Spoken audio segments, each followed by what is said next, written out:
ओम ज्ञानतिमिरन्दस्य ज्ञानाञ्जनशलाकया चक्षुरुन्मिलितं येन तस्मै श्रीगुरुवे नमः। श्रीचैतन्यमनोभीष्टं स्थापितं येन भूतले स्वयं रूप कदा मह्यं ददाति स्वपदान्तिकं। वन्देऽहं श्रीगुरो श्रीयुतापदकमलं श्रीगुरून् वैष्णवांश्च श्रीरूपं साग्रजातं सहगणा रघुनाथान्वितं तं सजीवं साद्वैतं सावधूतं परिजनसहितं कृष्णचैतन्यदेवं श्रीराधा कृष्णपादान् सहगणा ललिता श्रीविशाखान्वितांश्च। नमो विष्णुपादाय कृष्णप्रेष्ठाय भूतले श्रीमते भक्तिवेदान्त स्वामिनिति नामिने। नमस्ते सारस्वती देवे गौरवाणी प्रचारिणे निर्विशेष शून्यवादी पाश्चात्यदेशतारिणे। नमो महावदन्याय कृष्ण प्रेम प्रदायते कृष्णाय कृष्ण चैतन्य नामने गौरत्वसे नमः। हे कृष्ण करुणा सिंधो दीनबंधो जगत्पते गोपेश गोपिका कांत राधा कांत नमोस्तुते। तप्तकांचन गौरांगी राधे वृंदावनेश्वरी वृषभानुसुते देवी प्रणमामि हरिप्रिये। वाञ्छाकल्पतरुभ्यश्च कृपा सिन्धुभ्य एव च पतितानां पावनेभ्यो वैष्णवेभ्यो नमो नमः। जय श्री कृष्ण चैतन्य प्रभु नित्यानंद श्री अद्वैत गदाधर शिवासादि गौरभक्तवृंद। हरे कृष्णा कृष्णा कृष्णा हरे हरे हरे राम राम राम हरे हरे।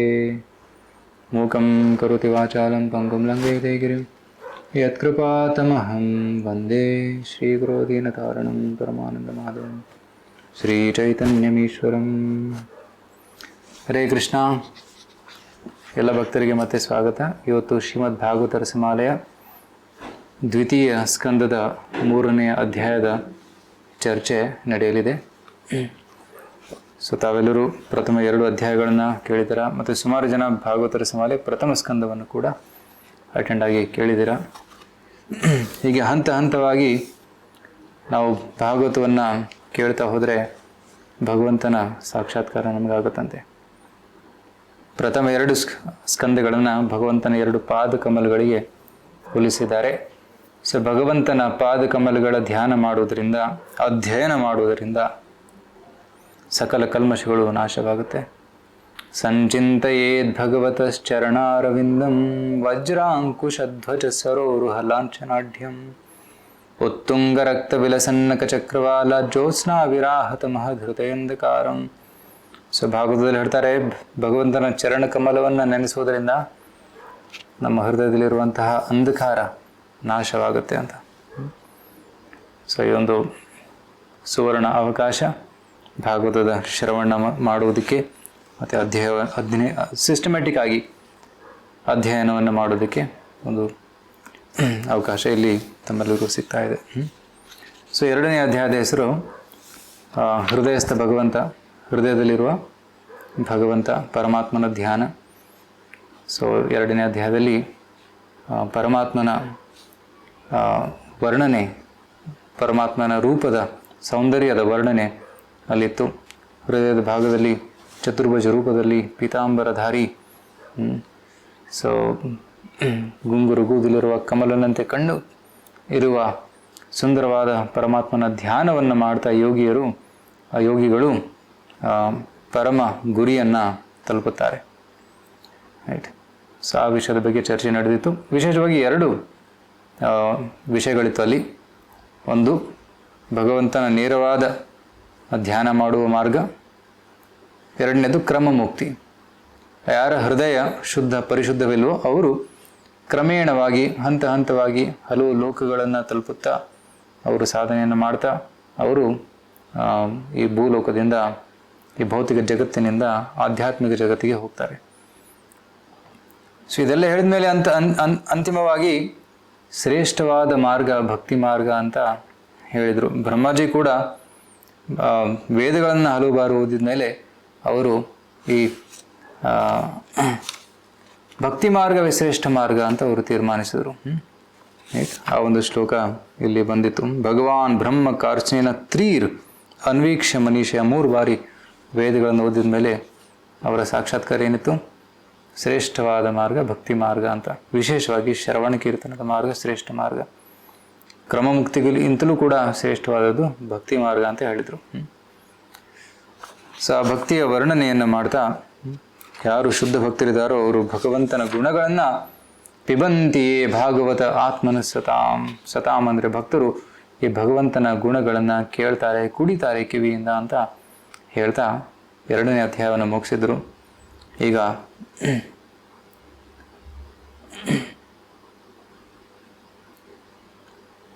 3ನೇ ಅಧ್ಯಾಯಕ್ಕೆ ನಾವು ಪ್ರವೇಶ ಮಾಡೋಣ. ಸೊ 3ನೇ ಅಧ್ಯಾಯದಲ್ಲಿ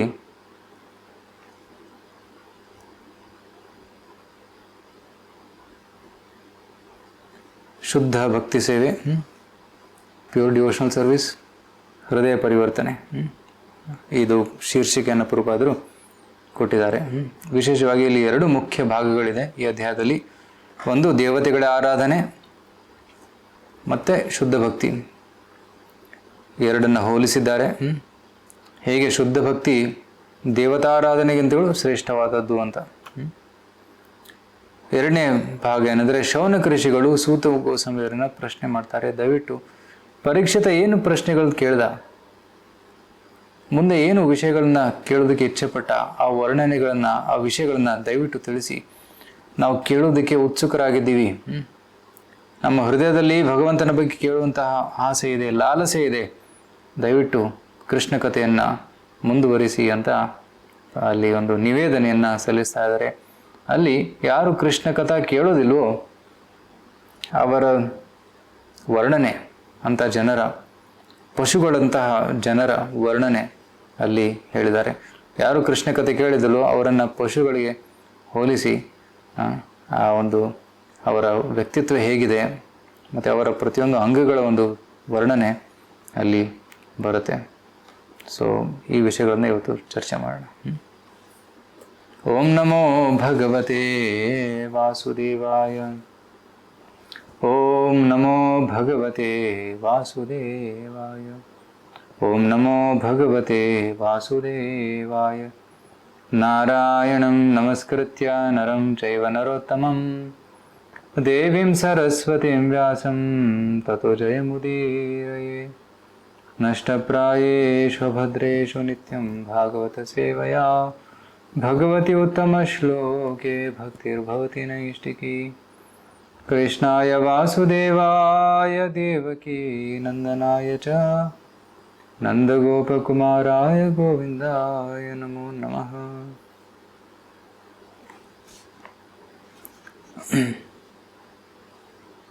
ಸೊ 3ನೇ ಅಧ್ಯಾಯದ ಪ್ರಥಮ ಶ್ಲೋಕ ಈ ರೀತಿ ಇದೆ. ಶ್ರೀ ಶುಕ ಉವಾಚ. ಏವಂ ಏತನ್ನಿಗದಿತಂ ಪೃಷ್ಟವಾನ್ ಯದ್ಭವಾನ್ ಮಮ ನೃಣಾಂ ಯನ್ಮ್ರಿಯಮಾಣಾನಾಂ ಮನುಷ್ಯೇಷು ಮನೀಷಿಣಾಂ. ಸೊ ಶುಕ ಮುನಿ, ಶುಕದೇವ ಗೋಸ್ವಾಮಿ ಪರೀಕ್ಷಿತನಿಗೆ ಇಲ್ಲಿ ಹೇಳ್ತಾ ಇದ್ದಾರೆ, ಪರೀಕ್ಷಿತ, ನೀನು ಪ್ರಶ್ನೆಯನ್ನು ಕೇಳಿದ್ದೆ, ಸಾಯುವ ವ್ಯಕ್ತಿಯ ಕರ್ತವ್ಯ ಏನು ಅಂತ. ಮ್ರಿಯಮಾಣ ಅಂದರೆ ಸಾಯ್ತಿರುವಂಥ ವ್ಯಕ್ತಿ, ಅಂತಕಾಲದಲ್ಲಿರುವಂತಹ ವ್ಯಕ್ತಿ, ಅಂಥವನ ಕರ್ತವ್ಯ ಏನಿತ್ತು ಅನ್ನುವ ಪ್ರಶ್ನೆಯನ್ನು ನೀನು ಕೇಳಿದ್ದೆ. ಅದಕ್ಕೆ ಉತ್ತರ ನಾನು ಕೊಟ್ಟಿದ್ದೀನಿ. ಏವಂ ಏತನ್ ನಿಗದಿತಂ ಪೃಷ್ಟವಾನ್, ಏನು ಪ್ರಶ್ನೆಯನ್ನು ಕೇಳಿದ್ಯೋ ಅದಕ್ಕೆ ಉತ್ತರವನ್ನು ನಾನು ಕೊಟ್ಟಿದ್ದೀನಿ. ಯದ್ ಭವಾನ್, ನೀನು ಕೇಳಿದಂಥ ಪ್ರಶ್ನೆಯನ್ನು. ಮನುಷ್ಯೇಷು ಮನೀಷಿಣಾಂ, ಮನೀಷಿಣಾಂ ಅಂದರೆ ಬುದ್ಧಿವಂತ ವ್ಯಕ್ತಿಗಳು. ಪರೀಕ್ಷಿತನನ್ನು ಮನೀಷಿಣಾಂ ಅಂತ ಕರೀತಾ ಇದ್ದಾರೆ. ಹೇ ಬುದ್ಧಿವಂತ ಪರೀಕ್ಷಿತನೇ, ನಿನ್ನ ಪ್ರಶ್ನೆಗಳು ಅತಿ ಉತ್ತಮವಾಗಿತ್ತು, ಅದಕ್ಕೆ ನೀನು ಬುದ್ಧಿವಂತ ಅಂತ ಇಲ್ಲಿ ಹೇಳ್ತಾ ಇದ್ದಾರೆ. ಬುದ್ಧಿವಂತ ವ್ಯಕ್ತಿಗಳು ಕೃಷ್ಣನಿಗೆ ಸಂಬಂಧಿತವಾದಂತಹ ಪ್ರಶ್ನೆಗಳನ್ನು ಕೇಳ್ತಾರೆ. ತಮ್ಮ ನಿಜವಾದ ಜೀವನಕ್ಕೆ, ಆತ್ಮಕ್ಕೆ ಸಂಬಂಧಿತವಾದಂತಹ ಪ್ರಶ್ನೆಗಳನ್ನು ಕೇಳ್ತಾರೆ. ವ್ಯರ್ಥ ವಿಷಯಗಳ ಬಗ್ಗೆ ಪ್ರಶ್ನೆ ಮಾಡೋದಿಲ್ಲ, ಅದರ ಬಗ್ಗೆ ಚರ್ಚೆ ಮಾಡೋದಿಲ್ಲ. ಗ್ರಾಮ್ಯ ಕಥಾ ಅಂದರೆ ಲೌಕಿಕ ಕಥೆಯನ್ನು ಅವರು ಮಾತಾಡೋದಿಲ್ಲ. ಕೇವಲ ಅಲೌಕಿಕ ಕಥೆಗಳನ್ನು, ಆತ್ಮಕ್ಕೆ ಸಂಬಂಧಿತವಾದಂತಹ, ಪರಮಾತ್ಮನಿಗೆ ಸಂಬಂಧಿತವಾದಂತಹ ವಿಷಯಗಳನ್ನು ಮಾತ್ರ ಚರ್ಚೆ ಮಾಡ್ತಾರೆ ಅಂತ ಇಲ್ಲಿ ಹೇಳ್ತಾ ಇದ್ದಾರೆ. ಸೊ ಅದಕ್ಕೆ ಇಲ್ಲಿ ಹೇಳ್ತಾರೆ, ಮನುಷ್ಯಾಣಂ ಸಹಸ್ರೇಶು, ಸಾವಿರ ಸಾವಿರ ಜನಗಳಲ್ಲಿ ಇಂಥ ಮನುಷ್ಯನ ಒಬ್ಬ ಇರ್ತಾನೆ. ಪ್ರಭುಪಾದರ ತಾತ್ಪರ್ಯದಲ್ಲಿ ಬರಿತಾ ಇದ್ದಾರೆ, ಮನುಷ್ಯಾಣಾಂ ಸಹಸ್ರೇಶು ಕಶ್ಚಿತ್ ಯತತಿ ಸಿದ್ಧಯೇ ಯತತಾಂ ಅಪಿ ಸಿದ್ಧಾನಾಂ ಕಶ್ಚಿನ್ ಮಾಂ ವೆತ್ತಿ ತತ್ವತಃ. ಭಗವದ್ಗೀತೆ ಶ್ಲೋಕವನ್ನು ಇಲ್ಲಿ ಕೋಟ್ ಮಾಡ್ತಾ ಹೇಳ್ತಾ ಇದ್ದಾರೆ, ಇಂಥ ಬುದ್ಧಿವಂತ ವ್ಯಕ್ತಿಗಳು ಸಿಗೋದು ದುರ್ಲಭ, ಲಕ್ಷ ಜನರಲ್ಲಿ ಒಬ್ಬರು ಇಂಥವರು ಸಿಗ್ತಾರೆ ಅಂತ ಇಲ್ಲಿ ಹೇಳ್ತಾರೆ. ವಿಶೇಷವಾಗಿ ಎಲ್ಲ ಜನರು ಮೂಢರಾಗಿದ್ದಾರೆ, ಬುದ್ಧಿವಂತರು ಕಡಿಮೆ ಜನ, ಹಲವು ಜನ ಮೂರ್ಖರು. ಅವರು ಆತ್ಮದ ಬಗ್ಗೆ ಪರಮಾತ್ಮನ ಬಗ್ಗೆ ಒಂದು ಚೂರು ಕೇಳೋದಕ್ಕೆ ಇಷ್ಟಪಡೋದಿಲ್ಲ. ಅದಕ್ಕೋಸ್ಕರ ಕೃಷ್ಣ ಏನು ಮಾಡಿದ್ದಾನೆ, ಕೃಷ್ಣ ವೇದ ಪುರಾಣವನ್ನು ಕೊಟ್ಟಿದ್ದಾನೆ.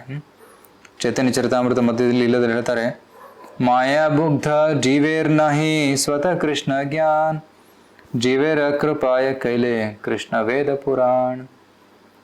ಮಾಯಾಮುಗ್ಧ ಜೀವೇರ್, ಯಾರು ಜೀವಾತ್ಮ ಮಾಯಾ ವಶದಲ್ಲಿದ್ದಾರೋ ಅವರಿಗೆ ನಹಿ ಸ್ವತಃ ಕೃಷ್ಣ ಜ್ಞಾನ, ಅವರಿಗೆ ಕೃಷ್ಣ ಜ್ಞಾನ ಇರೋದಿಲ್ಲ, ತಮ್ಮ ಸ್ವತಃ ಆತ್ಮಜ್ಞಾನ ಕೂಡ ಇರೋದಿಲ್ಲ.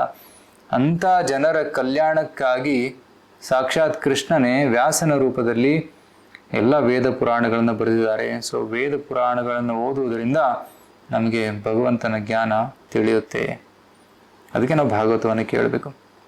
ಭಾಗವತನ ಕೇಳೋದ್ರಿಂದ ನಮಗೆಲ್ಲ ಅಜ್ಞಾನ ನಾಶವಾಗುತ್ತೆ. ಸೊ ಪರೀಕ್ಷಿತನಿಗೆ ಇಲ್ಲಿ ಬುದ್ಧಿವಂತ ಅಂತ ಹೇಳಿದ ಮೇಲೆ ಅವರು ಅಲ್ಪಬುದ್ಧಿ ಜನರು ಕೃಷ್ಣನ ಪೂಜೆ ಮಾಡದೆ ಅನ್ಯ ದೇವತೆಗಳಿಗೆ ಪೂಜೆ ಮಾಡ್ತಾರೆ. ಆ ಅನ್ಯ ದೇವತೆಗಳ ಪೂಜೆ ಮಾಡುವ ಜನರ ಒಂದು ಪಟ್ಟಿಯನ್ನೇ ಕೊಡ್ತಾರೆ. ಸೊ ಮುಂದಿನ ಶ್ಲೋಕಗಳಲ್ಲಿ ಸುಮಾರು 26 ದೇವತೆಗಳ ಉಪಾಸಕರ ಪಟ್ಟಿಯನ್ನು ಇಲ್ಲಿ ಕೊಡ್ತಾ ಇದ್ದಾರೆ. ಭಗವದ್ಗೀತೆಯಲ್ಲೂ ಕೂಡ ಹೇಳ್ತಾರೆ, ಯಾರು ಅಲ್ಪ ಬುದ್ಧಿವಂತರು ಇರ್ತಾರೋ ಅವರು ಅನ್ಯ ದೇವತೆಗಳು ಪೂಜೆ ಮಾಡ್ತಾರೆ ಅಂತ ಕೃಷ್ಣ ಹೇಳ್ತಾನೆ ಭಗವದ್ಗೀತೆಯಲ್ಲಿ. ಅವ್ರು ಅಲ್ಪ ಬುದ್ಧಿವಂತರು ಯಾಕೆ? ಅಲ್ಪ ಮೇಧಸಾಮ್ ಅಂತ ಶಬ್ದ ಪ್ರಯೋಗ ಮಾಡ್ತಾರೆ ಭಗವದ್ಗೀತೆಯಲ್ಲಿ. ತದ್ಭವತಿ ಅಲ್ಪ ಮೇಧಸಾಮ್. ಅಲ್ಪ ಮೇಧ ಅಂದರೆ ಬುದ್ಧಿ. ಯಾಕೆಂದರೆ ಭಗವಂತ ಸಾಕ್ಷಾತ್ ಕೃಷ್ಣ ನೇರವಾಗಿ ಕೃಷ್ಣನ ಪೂಜೆ ಮಾಡೋದ್ ಬದಲು ಅನ್ಯ ದೇವತೆಗಳು ಪೂಜೆ ಮಾಡ್ತಾರೆ. ಉದಾಹರಣೆಗೆ ಒಂದು ವೃಕ್ಷಕ್ಕೆ ನೀರು ಕೊಡಬೇಕಾದ್ರೆ ನಾವು ಬೇರಿಗೆ ನೀರು ಹಾಕ್ತೀವಿ, ಅದರ ಕೊಂಬೆಗಳಿಗೆ ಎಲೆಗಳಿಗೆ ನೀರು ಹಾಕೋದಿಲ್ಲ, ರೈಟ್? ಅದೇ ರೀತಿ ಭಗವಂತನಿಗೆ ನೇರವಾಗಿ ಸೇವೆ ಮಾಡೋದ್ ಬದಲು ಇಂಡೈರೆಕ್ಟ್ ಆಗಿ ಸೇವೆ ಮಾಡ್ತಾರೆ, ರೈಟ್? ಅದಕ್ಕೆ ಅಲ್ಪ ಮೇಧಸಾಮ್ ಅಂತ ಕರೀತಾರೆ. ಅಂಥ ಜನರು ಯಾರು ಅಂತ ಮುಂದಿನ ಶ್ಲೋಕದಲ್ಲಿ ಬರುತ್ತೆ. ಇಲ್ಲಿ ನೋಡಿ,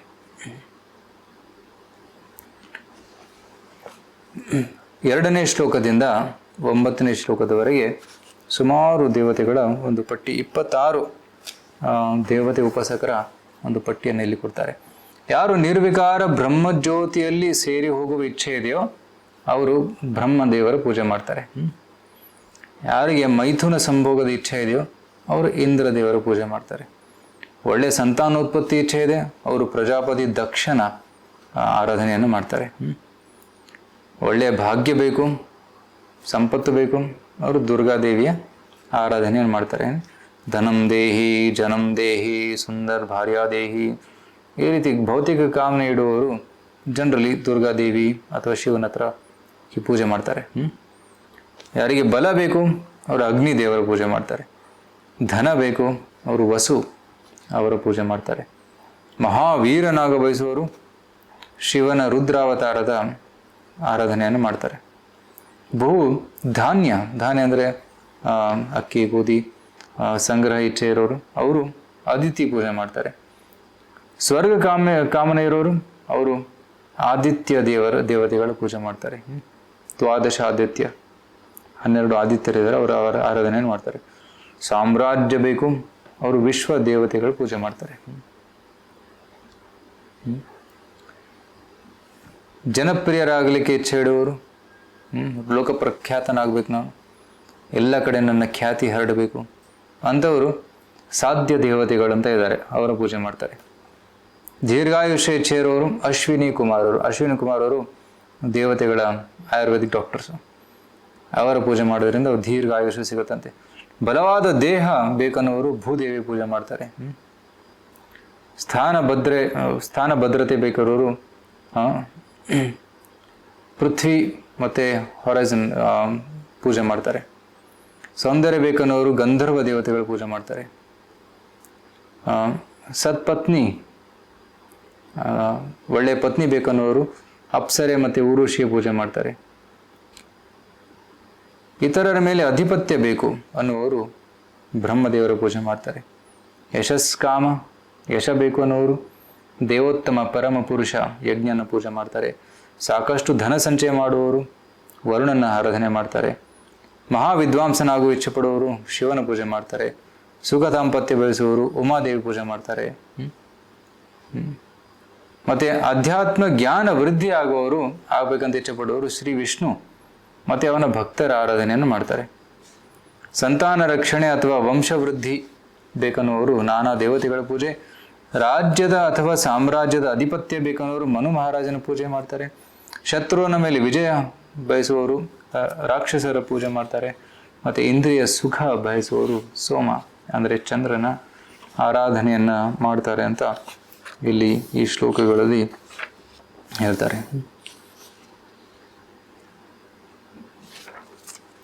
ಸೊ ಈ ರೀತಿ 9ನೇ ಶ್ಲೋಕದವರೆಗೆ ಈ ಒಂದು ಪಟ್ಟಿಯನ್ನು ಕೊಟ್ಟಿದ್ದಾರೆ.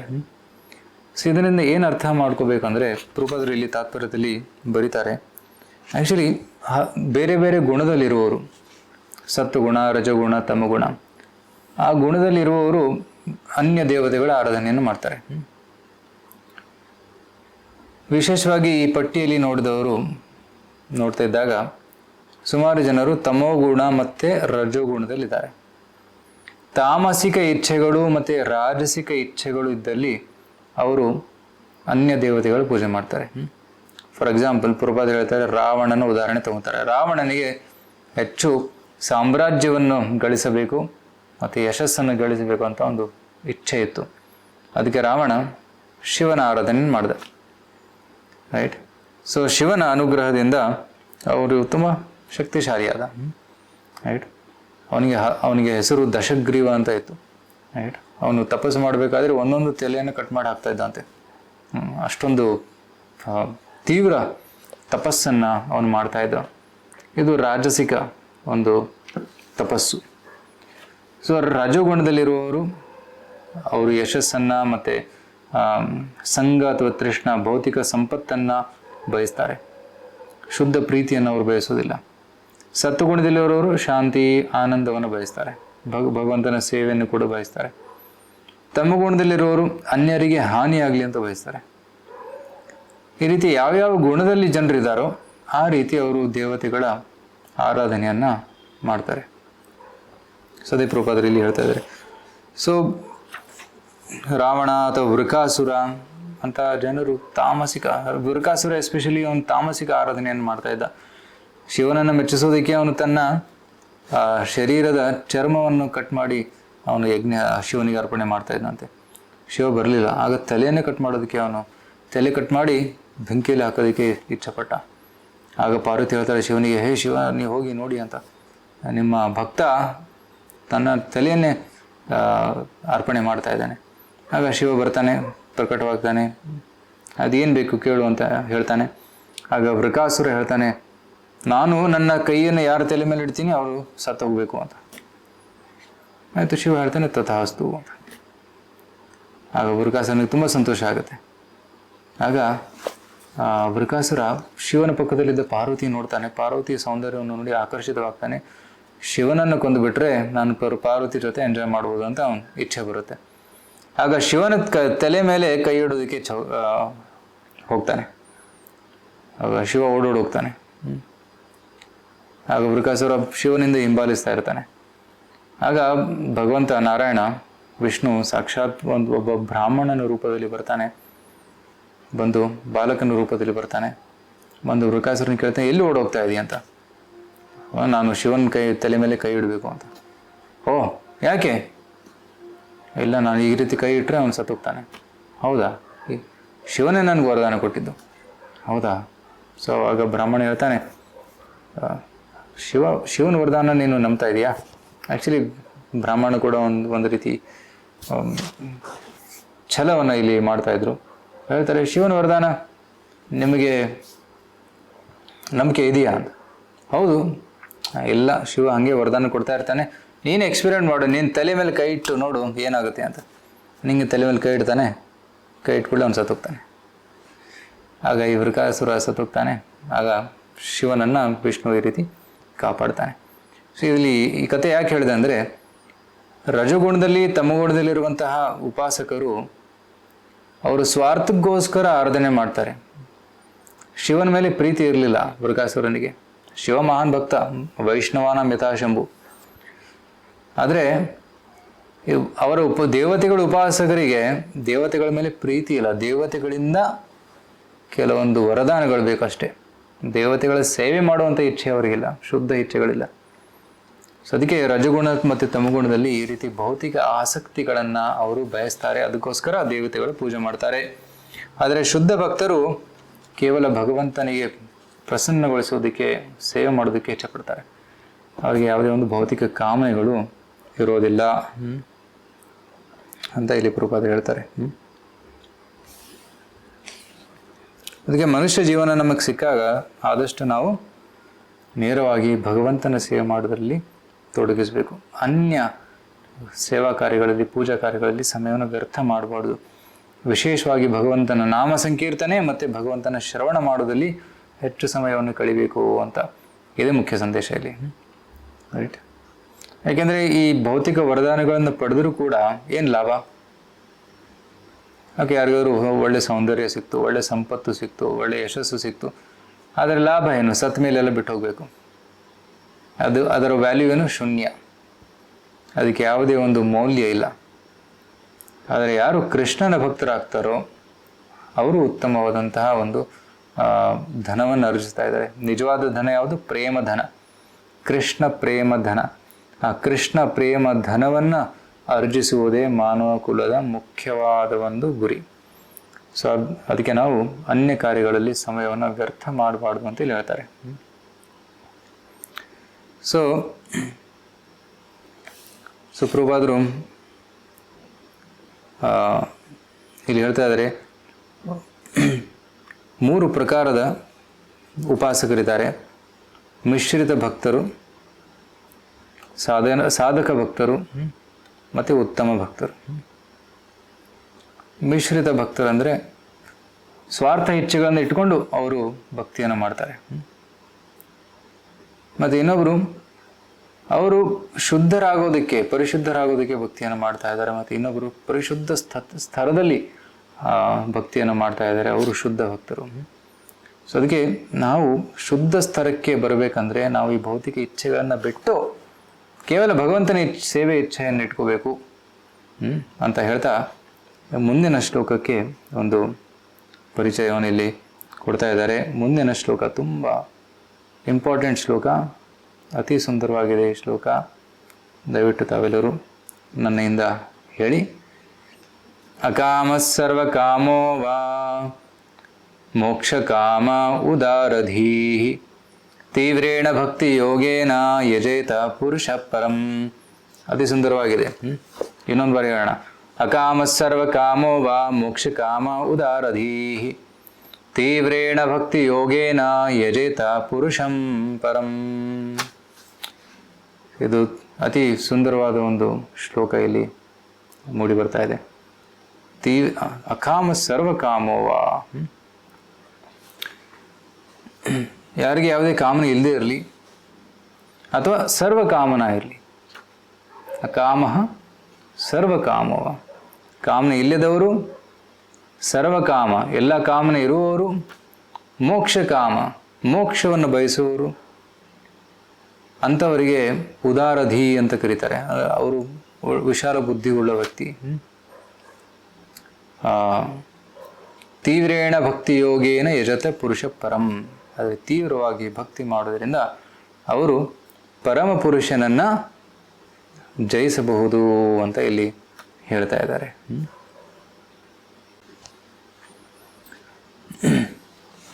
ಅಕಾಮ ಅಂದರೆ ಯಾವುದೇ ಕಾಮನೆ ಇಲ್ಲದವರು. ಆದರೆ ಆತ್ಮಕ್ಕೆ ಕಾಮನೆ ಇಲ್ಲದೆ ಇರೋಕ್ಕೆ ಹೇಗೆ ಸಾಧ್ಯ?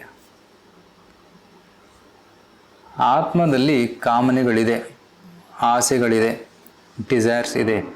ಡಿಸೈರ್ಲೆಸ್ ಆಗೋದಕ್ಕೆ ಸಾಧ್ಯವಿಲ್ಲ. ಆತ್ಮದ ನಿಜವಾದ ಒಂದು ಬಯಕೆ ಏನಂದರೆ ಭಗವಂತನ ಪ್ರೀತಿ ಸೇವೆ ಮಾಡೋದು. ಅದು ನಿಜವಾದ ಬಯಕೆ ಆತ್ಮದು. ಅದನ್ನು ಬಿಟ್ಟು ಆತ್ಮ ಇರೋಕ್ಕೆ ಸಾಧ್ಯವಿಲ್ಲ. ಹೇಗೆ ಮೀನು ನೀರಿನಿಂದ ಹೊರಗಿರೋಕ್ಕೆ ಸಾಧ್ಯವಿಲ್ಲ, ಅದೇ ರೀತಿ ಆತ್ಮ ಕೂಡ ಭಗವಂತನ ಸೇವೆ ಮಾಡದಿರೋದಕ್ಕೆ ಸಾಧ್ಯವೇ ಇಲ್ಲ. ಅದಕ್ಕೆ ಆತ್ಮ ಯಾವಾಗಲೂ ಆಸೆಯನ್ನು ಹೊಂದಿರಬೇಕು. ಸೊ ನಿಜವಾದ ಅಕಾಮ ಅಂದರೆ ಯಾವುದೇ ಭೌತಿಕ ಆಸೆಗಳು ಇಲ್ಲದೆ ಇರುವುದು, ಅದು ನಿಜವಾದ ಅಕಾಮ.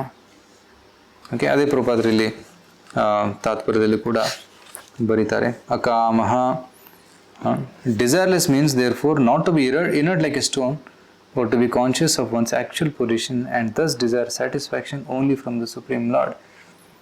ಅಂದರೆ ಏನು? ನಿಜವಾದ ಅಕಾಮ ಅಂದರೆ ಏನು?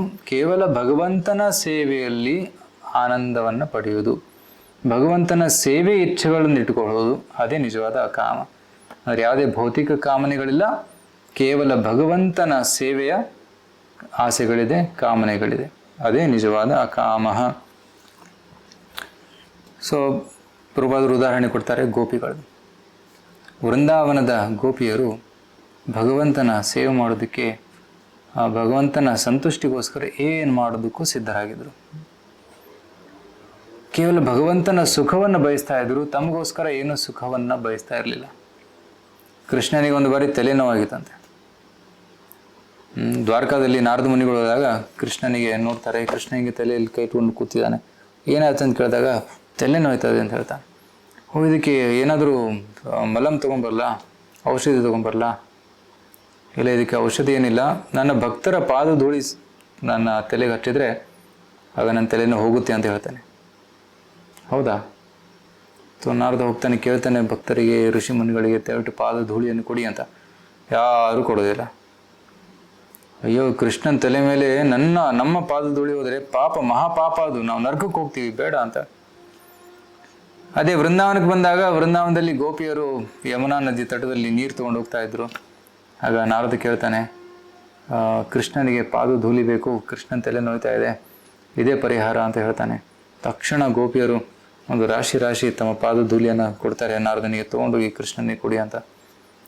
ನಾರದಿಗೆ ಆಶ್ಚರ್ಯ, ಏನಿದು ನೀವು ನರಕಕ್ಕೆ ಹೋಗ್ತೀರಿ ಗೊತ್ತಿಲ್ವಾ?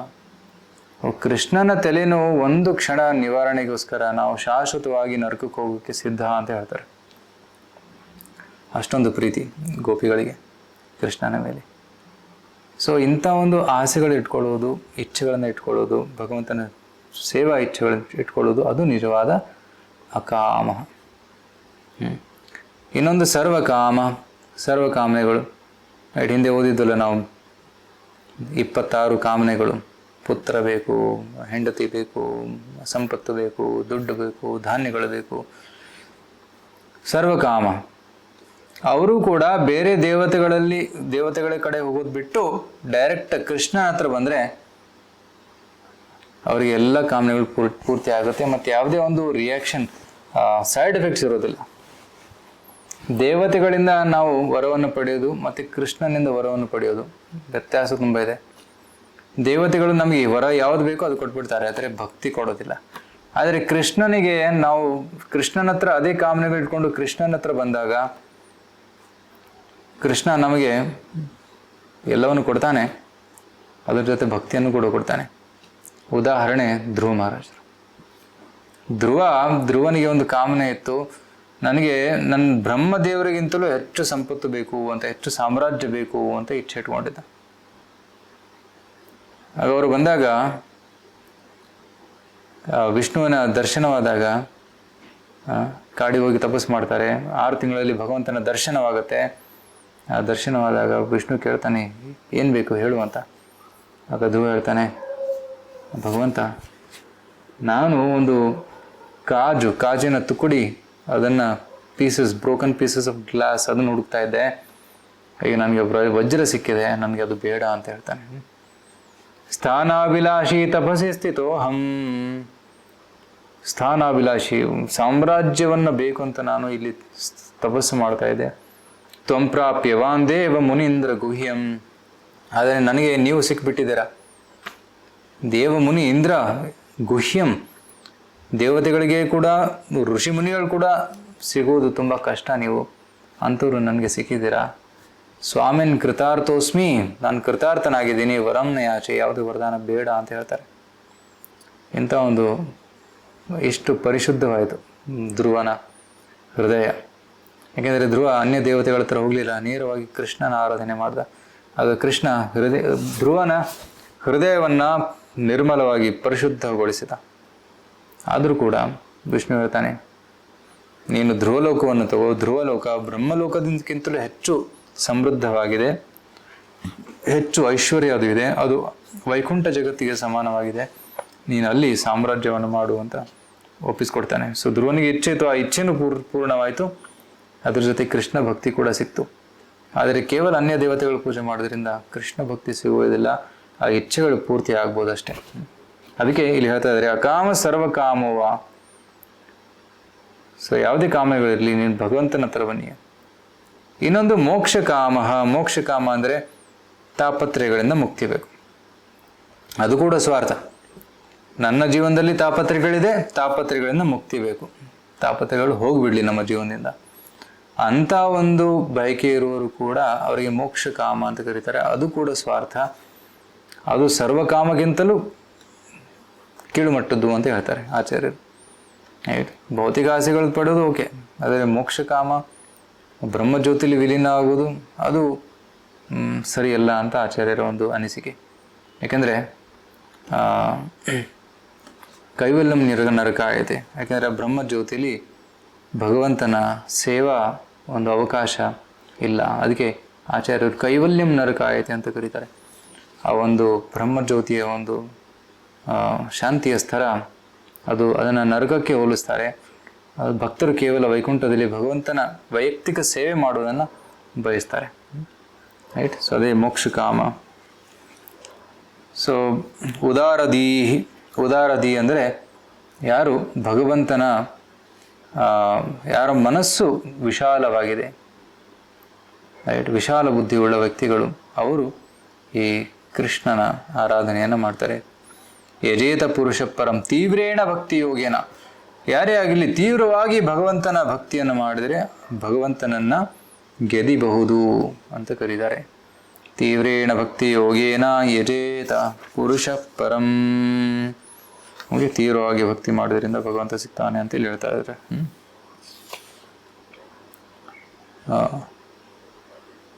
ಅದಕ್ಕೆ ಚಾಂಟಿಂಗ್ ಆಗಿರಲಿ ಅಥವಾ ಶ್ರವಣವಾಗಿರಲಿ ತೀವ್ರವಾಗಿ ಮಾಡಬೇಕು, ಸೂಪರ್ಫಿಷಿಯಲ್ ಆಗಿ ಮಾಡಬಾರ್ದು. ಮಾಡಬೇಕಂತ ಮಾಡಬಾರ್ದು. ಇಚ್ಛೆ ಇಟ್ಕೊಂಡು ನನ್ನ ವೈಯಕ್ತಿಕ ಬೆಳವಣಿಗೆಗೋಸ್ಕರ ಮಾಡಬೇಕು ಅಂತ ಇಚ್ಛೆ ಇಟ್ಕೊಂಡು ನಾವು ಮಾಡಬೇಕು. ಆಗ ಮಾತ್ರ ಬೇಗನೆ ಪ್ರಗತಿ ಆಗುವಂತಹ ಸಾಧ್ಯತೆ ಇರುತ್ತೆ. ಈಗ ಮುಂದಿನ ಶ್ಲೋಕದಲ್ಲಿ ಹೇಳ್ತಾರೆ, ಈ ತೀವ್ರ ಭಕ್ತಿ ಹೇಗೆ ಸಾಧ್ಯವಾಗುತ್ತೆ? ತೀವ್ರ ಭಕ್ತಿ ಮಾಡುವುದು ಕೇವಲ ಒಂದು ಮಾರ್ಗ ಇದೆ. ಅದು ಯಾವುದು? ಭಕ್ತರ ಸಂಘದಲ್ಲಿ ಮಾತ್ರ. ಭಕ್ತರ ಸಂಘದಲ್ಲಿ ತೀವ್ರವಾದ ಭಕ್ತಿಯನ್ನು ನಾವು ಪರಿಪಾಲನೆ ಮಾಡುವುದು. ಸೊ ಇಲ್ಲಿ ಶ್ಲೋಕದಲ್ಲಿ ಹೇಳ್ತಾರೆ, ಏತಾವಾನೇವ ಯಜತಾಂ ಇಹ ನಿಶ್ರೇಯಶೋದಯಃ ಭಗವತ್ಯಚಲೋ ಭಾವೋ ಯದ್ಭಾಗವತ ಸಂಗತಃ. ಸೊ ಏತಾವಾನ್, ಈ ಎಲ್ಲ ದೇವತೆಗಳ ಉಪಾಸಕರು, ಏತಾವಾನ್ ಏವ ಯಜತಾಂ ಇಹ ನಿಶ್ರೇಯಸೋದಯ. ನಿಶ್ರೇಯಸ, ಅತ್ಯುತ್ತಮವಾದಂತಹ ಒಂದು ಗುರಿಯನ್ನು ಅವರು ತಲುಪಬೇಕಾದರೆ ಭಗವತಿ ಅಚಲೋ ಭಾವ, ಭಗವಂತನ ಮೇಲೆ ಅಚಲವಾದ ತೀವ್ರ ದೃಢ ಶ್ರದ್ಧೆಯನ್ನು ಅವರು ಬೆಳೆಸ್ಕೋಬೇಕು. ಅದು ಹೇಗೆ ಸಾಧ್ಯ? ಯದ್ ಭಾಗವತ ಸಂಗತಃ. ಭಾಗವತ ಅಂದರೆ ಭಕ್ತರು. ಸೊ ಭಕ್ತರ ಸಂಘದಲ್ಲಿ ಅದು ತೀವ್ರವಾದ ಒಂದು ಇಚ್ಛೆ ಬೆಳೆಯೋದಕ್ಕೆ ಸಾಧ್ಯ. ಅದಕ್ಕೆ ಅಸೋಸಿಯೇಷನ್ ತುಂಬ ಇಂಪಾರ್ಟೆಂಟ್. ಸೊ ಜನರಲಿ ನಾವು ABCD ಫಾರ್ಮುಲಾ ಅಂತ ಹೇಳ್ತೀವಿ. Association, books, chanting and diet. Association ಅಂದರೆ ಸಂಘ, ಬಿ ಅಂದರೆ ಪುಸ್ತಕಗಳನ್ನ ಓದುವುದು, ಸಿ ಅಂದರೆ ಜಪ ಮಾಡುವುದು, ಡಿ ಅಂದರೆ ಡಯಟ್ ಅಂದರೆ ಪ್ರಸಾದ ಸೇವನೆ ಮಾಡುವುದು. ಈ 4 ಕಾರ್ಯಗಳು ತುಂಬ ಮುಖ್ಯ. ಆದರೆ ಎಲ್ಲದರಲ್ಲಿ ಮುಖ್ಯವಾದದ್ದು ಎ, ಅಸೋಸಿಯೇಷನ್, ಸಂಘ. ಯಾಕಂದರೆ ಸಂಘವಿದ್ದರೆ ಎಲ್ಲ ಬರುತ್ತೆ. ಸಂಘವಿದ್ದಲ್ಲಿ ಚಾಂಟಿಂಗ್ ಈಸಿ ಆಗುತ್ತೆ. ಸಂಘ ಇದ್ದಾಗ ಪುಸ್ತಕವನ್ನು ಓದುವುದು, ಅಧ್ಯಯನ ಮಾಡುವುದು ಸರಳವಾಗುತ್ತೆ, ಮತ್ತು ಪ್ರಸಾದ ಕೂಡ ಸರಳವಾಗಿ ಸಿಕ್ಕುತ್ತೆ. ಸೊ ಎಲ್ಲ ಭಕ್ತಿಯ ಕಾರ್ಯಗಳು ಭಕ್ತರ ಸಂಘದಲ್ಲಿ ಸರಳವಾಗುತ್ತೆ. ಅದಕ್ಕೆ ಭಕ್ತರ ಸಂಘದಲ್ಲಿ ನಾವು ಇರಬೇಕು ಅಂತ ಇಲ್ಲಿ ಹೇಳ್ತಾ ಇದ್ದಾರೆ. ಭಕ್ತರ ಸಂಘವನ್ನು ಬಿಟ್ಟು ಇರೋದಕ್ಕೆ ಸಾಧ್ಯವಿಲ್ಲ. ಹೇಗೆ ನಾವು ಆಕ್ಸಿಜನ್ ಉಸಿರಾಡದೆ ಇರೋದಕ್ಕೆ ಸಾಧ್ಯವಿಲ್ಲ, ರೈಟ್? ಆಕ್ಸಿಜನ್ ತುಂಬ ಮುಖ್ಯ. 1 ನಿಮಿಷ ನಾವು ಮೂಗು ಮುಚ್ಕೊಂಡ್ಬಿಟ್ರೆ ತುಂಬ ಕಷ್ಟ ಆಗುತ್ತೆ, ರೈಟ್? ಅದೇ ರೀತಿ ಭಕ್ತರ ಸಂಘ ಏನಿದೆ ಒಂದು ಆಕ್ಸಿಜನ್ ಥರ. ಆ ಭಕ್ತರ ಸಂಘದಲ್ಲಿ ತುಂಬ ಸರಳವಾಗುತ್ತೆ. ಬೆಳಗ್ಗೆ ಬೇಗ ಹೇಳುವುದು, ಚಾಂಟಿಂಗ್ ಮಾಡುವುದು, ಆರತಿ ಮಾಡುವುದು, ಪುಸ್ತಕವನ್ನು ಓದುವುದು, ಸೇವೆಗಳನ್ನು ಸಲ್ಲಿಸುವುದು ತುಂಬ ಸಲೀಸಾಗುತ್ತೆ. ಭಕ್ತರ ಸಂಘ ಇಲ್ಲದೆ ಇದ್ದಲ್ಲಿ ನಾನು ಟಿ ವಿ ನೋಡ್ಬೋದು, ಸೀರಿಯಲ್ ನೋಡ್ಬೋದು, ಅಥವಾ ಏನಾದರೂ ಮೂವಿ ನೋಡ್ಬೋದು, ಸಿನಿಮಾ ನೋಡ್ಬೋದು ಅಂತ ಇಚ್ಛೆಗಳು ಬರುತ್ತೆ. ಯಾರೋ ನೋಡ್ತಾ ಇಲ್ಲ, ನಾನು ಮಾಡೋಣ ಅಂತ. ಆದರೆ ಭಕ್ತರು ಸಂಘದಲ್ಲಿದ್ದಾಗ ಹೇ ಪ್ರಭುಜಿ ಅಥವಾ ಮಾತಾಜಿ ಇದು ಮಾಡಬಾರ್ದು ಅಂತ ಹೇಳ್ತಾರೆ. ಆದರೆ ಒಂಟಿಯಾಗಿದ್ದಾಗ ನಾವು ಮತ್ತು ನಮ್ಮ ಮನಸ್ಸು, ನಮ್ಮ ಮನಸ್ಸಲ್ಲಿ ಆಲ್ರೆಡಿ ಎಷ್ಟೊಂದು ದುರ್ವಿಚಾರಗಳು ತುಂಬಿದೆ. ಸೊ ಒಂಟಿಯಾಗಿದ್ದಾಗ ಮನಸ್ಸು ನಮ್ಮನ್ನು ಚೆನ್ನಾಗಿ ಆಟ ಆಡಿಸುತ್ತೆ, ನಮ್ಮ ಭೌತಿಕ ಇಚ್ಛೆಗಳನ್ನು ಪೂರ್ತಿ ಮಾಡೋದಕ್ಕೆ.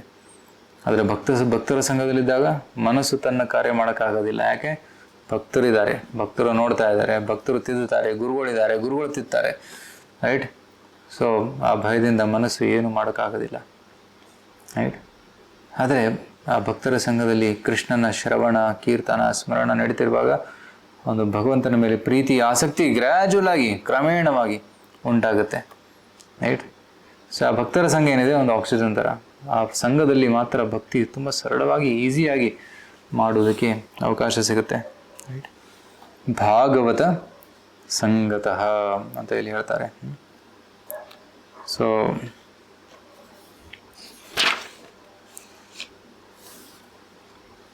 ತಾತ್ಪರ್ಯದಲ್ಲಿ ಪ್ರಭುಪಾದರು ಬರೀತಾರೆ ಅಲ್ಲಿ, ಯಾಂತಿ ದೇವ ವ್ರತ ದೇವ ಪಿತೃನ್ಯಾಂತಿ ಪಿತೃವ್ರತ ಭೂತೇನ ಭೂತಾನಿ ಯಾಂತಿ ಭೂತೇಜ್ಯ ಯಾಂತಿ ಮಧ್ಯಾಜಿನೋಪಿ ಮಾಂ. ಯಾರು ದೇವತೆಗಳ ಉಪಾಸಕರಿದ್ದಾರೋ ಅವರು ದೇವತೆಗಳ ಲೋಕಕ್ಕೆ ಹೋಗ್ತಾರೆ. ಆದರೆ ಯಾರು ನನ್ನ ಉಪಾಸಕರಿದ್ದಾರೋ ಅವರು ನನ್ನ ಲೋಕಕ್ಕೆ ಬರ್ತಾರೆ. ಯಾಂತಿ ದೇವ ವ್ರತ ದೇವ, ದೇವತೆಗಳ ಆರಾಧನೆ ಮಾಡುವರು ದೇವತೆಗಳ ಲೋಕ ಹೋಗ್ತಾರೆ. ಪಿತೃನ್ಯಾಂತಿ ಪಿತೃವ್ರತ, ಯಾರು ಪಿತೃ ದೇವತೆಗಳ ಪೂಜೆ ಮಾಡ್ತಾರೋ ಅವರು ಪಿತೃಲೋಕಕ್ಕೆ ಹೋಗ್ತಾರೆ. ಭೂತಾನಿ ಯಾಂತಿ ಭೂತೇಜ, ಯಾರು ಭೂತ ಪ್ರೇತಗಳ ಪೂಜೆ ಮಾಡ್ತಾರೋ ಅವರು ಭೂತ ಲೋಕಕ್ಕೆ ಹೋಗ್ತಾರೆ. ಆದರೆ ಯಾರು ಭಗವಂತ ಕೃಷ್ಣನ ಆರಾಧನೆ ಮಾಡ್ತಾರೋ ಅವರು ಕೃಷ್ಣ ಲೋಕಕ್ಕೆ ಬರ್ತಾರೆ, ನನ್ನ ಲೋಕಕ್ಕೆ ಬರ್ತಾರೆ. ಈ ದೇವತೆಗಳ ಲೋಕ ಕೂಡ ಅದು ಕ್ಷಣಿಕವಾದಂತು, ಅಂದರೆ ತಾತ್ಕಾಲಿಕವಾದದ್ದು. ಅದು ಕೂಡ ನಾಶವಾಗತ್ತೆ. ಆ ಬ್ರಹ್ಮ ಭುವನ ಲೋಕ ಪುನರಾವರ್ತಿನೋ ಅರ್ಜುನ. ಎಲ್ಲ ಲೋಕಗಳು ನಷ್ಟವಾಗುತ್ತೆ ಒಂದು ದಿನ. ಆದರೆ ಕೃಷ್ಣನ ಲೋಕ ಮಾತ್ರ ಶಾಶ್ವತವಾದೊಂದು ಲೋಕ, ಅದು ಎಂದೂ ನಷ್ಟವಾಗುವುದಿಲ್ಲ. ಅಂಥ ಲೋಕಕ್ಕೆ ನಾವು ಹೋಗಬೇಕು. ಅದೇ ಭಗವಂತನ ಧಾಮ. ಸೊ ಶುದ್ಧ ಭಕ್ತರು ನಮಗೆ ತೋರಿಸ್ತಾರೆ, ಭಕ್ತರ ಸಂಘದಲ್ಲಿ ನಮಗೆ ದಾರಿ ತೋರಿಸ್ತಾರೆ, ನೀನು ಅಲ್ಲಿಗೆ ಹೋಗಬೇಕು ಅಂತ. ಭಗವಂತನ ಧಾಮಕ್ಕೆ ಹೋಗಬೇಕು. ಸ್ವರ್ಗಕ್ಕೆ ಅಥವಾ ಮಹರ್ಲೋಕಕ್ಕೆ, ಜನಲೋಕಕ್ಕೆ, ತಪಲೋಕಕ್ಕೆ ಹೋಗಿ ಇಚ್ಛೆ ಇಟ್ಕೋಬಾರ್ದು. ನೇರವಾಗಿ ಕೃಷ್ಣ ಲೋಕಕ್ಕೆ ಹೋಗುವಂಥ ಇಚ್ಛೆನ ಇಟ್ಕೋಬೇಕು ಅಂತ ಇಲ್ಲಿ ಪ್ರಭುಪಾದರು ಬರೀತಾರೆ, ರೈಟ್? ಸೊ ಹಿಂದಿನ ಅಧ್ಯಾಯದಲ್ಲಿ ಕ್ವಶನ್ ಆನ್ಸರ್ಸಲ್ಲಿ ನಾನು ಹೇಳಿದ್ದೆ, ಒಂದು ಗೋಲೋಕ ಚಾರ್ಟನ್ನು ತೋರಿಸಿ ತಿಳಿಸಿದ್ದೆ. ಹೇಗೆ 14 ಲೋಕಗಳಿದೆ. ಆ 14 ಲೋಕಗಳು ಭೌತಿಕ ಲೋಕದಲ್ಲಿ ಇದೆ. ಸ್ವರ್ಗಲೋಕ, ಬ್ರಹ್ಮಲೋಕ ಎಲ್ಲೋ ಭೌತಿಕ ಲೋಕದಲ್ಲಿ ಇದೆ. ಅದು ಕೂಡ ಅಶಾಶ್ವತವಾದದ್ದು. ಅದಕ್ಕೆ ಬುದ್ಧಿವಂತ ವ್ಯಕ್ತಿ ಅಲ್ಲಿ ಹೋಗೋದಕ್ಕೆ ಇಚ್ಛೆ ಪಡೋದಿಲ್ಲ. ಬುದ್ಧಿವಂತ ವ್ಯಕ್ತಿ ನೇರವಾಗಿ ವೈಕುಂಠ ಲೋಕಕ್ಕೆ ಹೋಗೋದಕ್ಕೆ ಇಚ್ಛೆ ಪಡ್ತಾನೆ. ಅಂಥ ಒಂದು ಇಚ್ಛೆಯನ್ನು ನಾವು ಬೆಳೆಸಬೇಕು, ಆಗ ನಾವು ಬುದ್ಧಿವಂತರಾಗ್ತೀವಿ. ಏನಾದರೂ ಸ್ವರ್ಗಕ್ಕೆ ಹೋಗಿ ಇಚ್ಛೆ ಇದ್ದರೆ, ಅಲ್ಲಿ ಅಪ್ಸರೆಗಳು ನೋಡೋಕೆ ಇಚ್ಛೆ ಇದ್ದರೆ, ಅಥವಾ ಮಹರ್ಲೋಕಕ್ಕೆ ಹೋಗಿ ಅಥವಾ ತಪಲೋಕಕ್ಕೆ ಹೋಗಿ ಅಲ್ಲಿ ಸಿದ್ಧಿಗಳನ್ನು, ಅಷ್ಟಸಿದ್ಧಿಗಳನ್ನ ಪಡೆಯೋ ಇಚ್ಛೆ ಇದ್ದರೆ ಅವರು ಇಲ್ಲೇ ಉಳ್ಕೊತಾರೆ, ಕೃಷ್ಣ ಲೋಕಕ್ಕೆ ಹೋಗೋದಿಲ್ಲ. ಸೊ ಕೃಷ್ಣ ಲೋಕಕ್ಕೆ ಹೋಗಬೇಕಾದ್ರೆ ನಮ್ಮ ಗುರಿ ಕೃಷ್ಣ ಲೋಕವಾಗಿರಬೇಕು. ಪ್ರಭುಪಾದ ಹೇಳ್ತಾರೆ, ಯಾರಾದರೂ ಬಾಂಬೆ ಟಿಕೆಟ್ ಖರೀದಿ ಮಾಡಿದರೆ ಡೆಲ್ಲಿ ಹೋಗೋಕ್ಕೆ ಸಾಧ್ಯನಾ? ಇಲ್ಲ.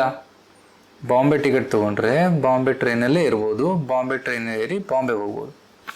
ಆದರೆ ಬಾಂಬೆ ಟ್ರೈನ್ ಟಿಕೆಟ್ ತೊಗೊಂಡು ಡೆಲ್ಲಿ ಹೋಗೋ ಇಚ್ಛೆ ಇದ್ದರೆ ಆಗೋದೇ ಇಲ್ಲ. ಅದೇ ರೀತಿ ದೇವತೆಗಳ ಆರಾಧನೆ ಮಾಡಿ ನಾನು ವೈಕುಂಠಕ್ಕೆ ಹೋಗ್ತೀನಿ ಅಂದರೆ ಆಗೋದಿಲ್ಲ, ರೈಟ್? ಅದಕ್ಕೆ ನಾವು ಗುರಿಯನ್ನು ಖಚಿತವಾಗಿ ಕ್ಲಿಯರಾಗಿ ಇಟ್ಕೋಬೇಕು. ನನ್ನ ಗುರಿ ಏನು? ಕೃಷ್ಣ ಪ್ರಾಪ್ತಿ. ಅದಕ್ಕೆ ದೇವರ ನಾಮಸ್ಮರಣೆ ಮಾಡಬೇಕು, ಹರೇ ಕೃಷ್ಣ ಮಂತ್ರ ಜಪ ಮಾಡಬೇಕು, ಭಾಗವತನ ಓದಬೇಕು, ನಮ್ಮ ಹೃದಯ ಶುದ್ಧಿ ಮಾಡಬೇಕು, ಭಕ್ತರ ಸೇವೆಯನ್ನು ಮಾಡಬೇಕು. ಆಗ ಭಗವಂತ ನಮ್ಮನ್ನು ಕರ್ಕೊತಾನೆ, ಬಾಪ ಅಂತ, ರೈಟ್? ವೈಕುಂಠ ಲೋಕಕ್ಕೆ ಸ್ವಾಗತಿಸ್ತಾನೆ. ಇಲ್ಲ ಅಂದರೆ ಸಾಧ್ಯವಾಗೋದೇ ಇಲ್ಲ. ಸೊ ಅದನ್ನೇ ಇಲ್ಲಿ 11ನೇ ಶ್ಲೋಕದಲ್ಲಿ ಹೇಳಿದರು, ಯದ್ಭಾಗವತ ಸಂಗತಃ. ನೆಕ್ಸ್ಟ್ ಶ್ಲೋಕದಲ್ಲಿ ಜ್ಞಾನಿಗಳು ಸಹ ಭಕ್ತಿಯ ಮಾರ್ಗವನ್ನು ಸ್ವೀಕರಿಸ್ತಾರೆ, ದೇವತೆ ಆರಾಧಕರು ಯಾಕಿಲ್ಲ? ಪ್ರಶ್ನೆ ಕೇಳ್ತಾ ಇದ್ದಾರೆ.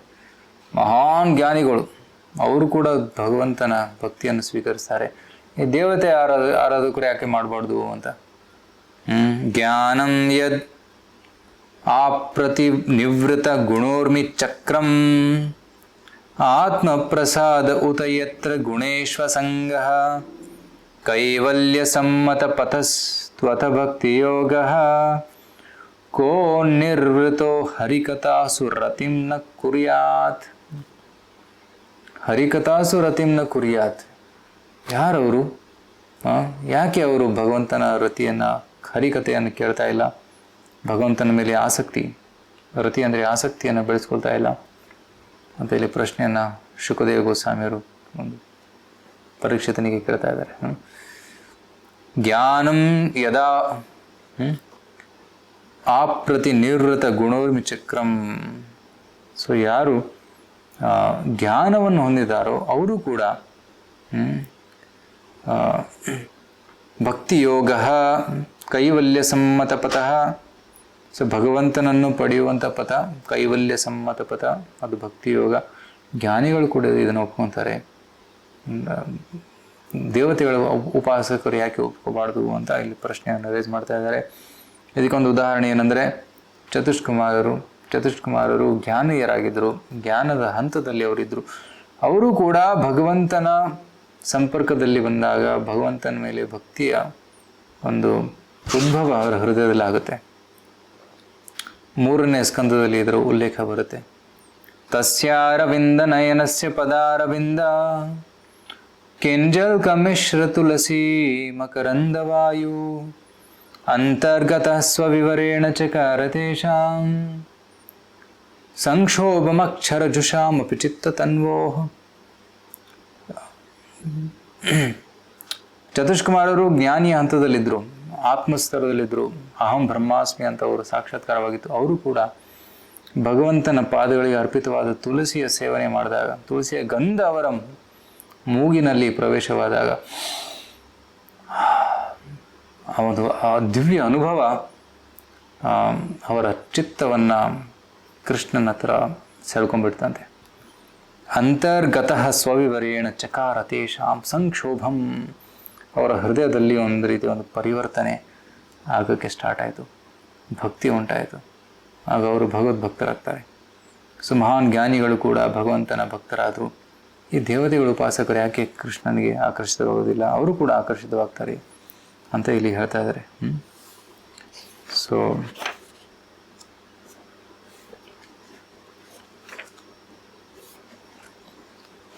ಈ ರೀತಿ ಹರಿಕಥೆಯ ವರ್ಣನೆಯನ್ನು ಮಾಡಿದಾಗ ಮುಂದೆ